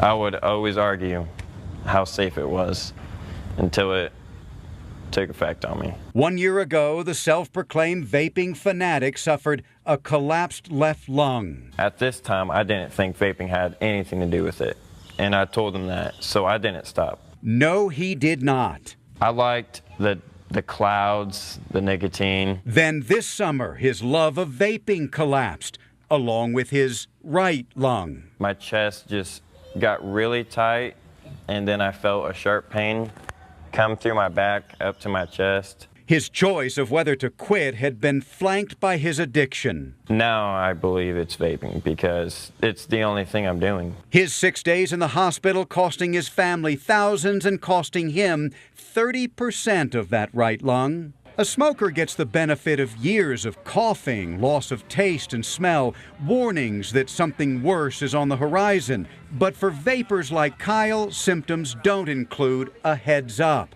And we could be years from understanding why. Until we know a lot more information about exactly what ingredient is in the vape juice that's causing these deaths or serious illnesses, the best advice is to stay away from vaping. That's terrible news for the vaping industry, still untested, unregulated, and now under tremendous scrutiny. Still, 40% of Denver teens have tried vaping, and half of those were still vaping this month. Kyle Lano sees that kind of statistic and pictures an entire generation clouded by false claims and fancy flavors, only to see the true costs coming into focus far too late. We have our whole lives ahead of us, and we're going to end up on oxygen in our 20s, 30s. That was David Clue reporting. Okay, I hope you all heard it. Trinidad and Tobago, and you're going to hear more about it in the news, about these 3 students. Now, this happened a couple of weeks ago at another school. Same students rushed to hospital for the same reasons. It's a pity. Those of you listening on radio, well, I'm sure you're happy to have your radio this morning because this for some reason, these online platforms just messing us up this morning. If we have time to take a couple of calls quickly. 6223937. Just you could let the video J run in the background. In the meantime, if we could get a couple of calls in before we go, but we hope that it was worth it. Joan Duncan said, my 16-year-old granddaughter was listening in awe. So many memories to me, who at the time was a student at the White Prestige School. Thanks for today's accounts. This is priceless information when you get it from, this is from another person, Nicole Frontin. This is priceless information when you get the history from the persons who are actually there. And yes, it is. The people who actually walk the walk, they could come and tell you. And Jeffrey, brother, yes, that's some pictures of him there, a video Natasha did of Colonel Jeffrey. I didn't compile this. This was from the Trinidad and Tobago Defense Force. Yeah, when I say Natasha did, I mean on his retirement in 2020. So we just thought we would share it. Yes, we thank you, Trinidad and Tobago on his Regiment, passing. for providing this. Tommy Alvin. Hello, good morning. Good morning. Morning. Garth and Natasha, greetings to you all. While I compliment you all on this beautiful program in retrospect of 1970, one of the sad things is that mention has never been made of the Volunteer Defense Force and the role they played on that occasion and more so on that day where they saved the country. They were considered the unsung heroes of the 1970 insurrection. And nothing seems to be said about their role on that particular day. I remember what had to be done in order to distinguish the loyalists from the loyals was that they wore chambray shirts so that they could be distinguished. And so many other things that they did on that day. In point of fact, Dr. Williams did not want anyone else to guard him but the Volunteer Defense Force under my father's command. And it is sad that no one says anything about the Volunteer Defense Force who saved the day for this country. Thank you, Garth and Natasha. Have a good Sunday. Bye-bye. Thank you very much for Mr. sharing Vidal? that, Mr. Vidal. No, I can't let him get away with that. You see, we have been doing that every time. And every time we do this program, you call and you say the same thing. As a matter of fact, with all due respect to you, we have a recording of you, as we did for 1970 as well. We've always, it's just that we couldn't play all this morning. We just selected a few. But we've always given kudos to where it is due. What we have not done yet fully is from the Cadet Force, actually. Because the Cadet Force played their part too as well. But I'm sorry, we've always remembered the Volunteer Defense Force. We've done that.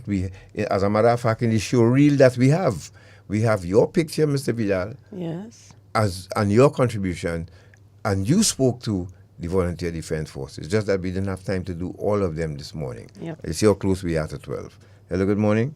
Yes, Dr. Natasha, good morning to you both. And morning. Morning. Vidal, Yes, Peter Clark. Mr. Vidal is a real patriot of Trinidad, eh? But Pardon? God, you know what I call to tell you, especially? You're living. Do you know there's a song? If I can help. Oh, throat girl. Alone, then my living would not be in vain. God, that's who you are. Bless you and Natasha. Blessing Mr. Hinkson. Blessings Trinidad and Tobago. But hear the truth on you, Annette. Thank you very much. What?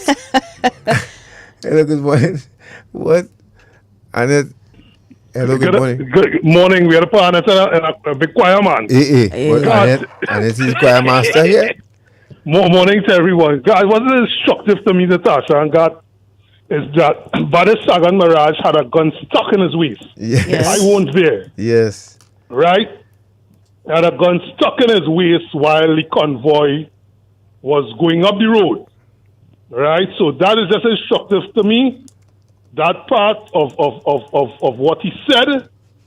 And, you know, God, how many arguments you have gotten to, right? That people still who look like me and you, that they are not an African, they are Trinidadian. Yeah. Or they are you know, Negro. No, they and they go down and their face gets red Yeah. when they tell you that, arguing down the point. When we try to explain to them your nationality and your ethnicity is two different things. But morning and good program, you'll keep it up. Thanks a lot, my brother. And this is why I'm willing to even take a bullet for Dr. Rowley for this one, you know, Natasha. So help me God, you know. But that because is part of what I was trying to communicate, but you know, I want to give him because it's not now. Dr. Rowley have been fighting for young black people, not now. And like I said, they wanted to turn feather him for even suggesting that we save their lives. And so if he decides, I mean, okay, that we could have another discussion. If he could have discussed with Kambon and then fine. But I kind of see where he's coming from. And I'm hoping that the youngsters in this country too could have a sense of who they are, where their foreparents came from, where their ancestors struggled for. And you just blowing it away either with drugs or with bullets. It makes no damn sense. And pretty soon it has to stop. It must stop. Okay? That's all I'm saying. Become conscious once again. Because the Calypsos long ago spoke to consciousness. Everything else spoke to consciousness. But you all just wiping out each other for who and for what? Good morning. Morning. Morning. Morning. I got morning to you and Natasha. Morning. This is your homie here, boy. Keith Who's Cook. this? Keith Cook. Keith Cook? Yeah, man. Compare? How you do? This program, I listened to your program religiously. But this program today has brought back some memories. Mm-hmm. Because at the time of that event, from the 20, we were in training in Chagaramas. Okay, fire service. Yep. Right. And they had to ship us down the 21st when the hill zone was shelled. Oh, right. And yeah. During that time, that was a hell of a time because I worked at Belmont. Okay. The thing in Belmont, and then that was pressure because, you know, on the drag, they pressurized us because we couldn't walk. We had to walk in uniform. Right. Okay. Wow. Hey, Keith, And my brother. That was an experience, you know. Yes. But thank you so much, Keith. Nice to hear from you, man. Yes, see you, man. God bless you. All the best to you, your wife, and the program on success, man. Yes, thanks a lot, Keith. Take care, man. Bye-bye. All right, folks, well, that will do it for us for today. Yes. You know, we're out of time. And we have major news coming up next with Mr. Kyle Saunders. So thank you so much for your contributions. And remember, let's think about it. Let's think about how our society has learned from this history that we presented to you this morning. Because I think there are valuable lessons to be learned, not just from the military personnel, but from the journalists and the Black Power leaders themselves, about how they took action to fight against certain forces in the society. They were ridiculed. Some people didn't agree with them, same as today. But what can we learn? That is my thing. I hope that those of you listening have learned something and will do better and take action to uplift the people. Major news up next with Kyle Saunders. Have a good day.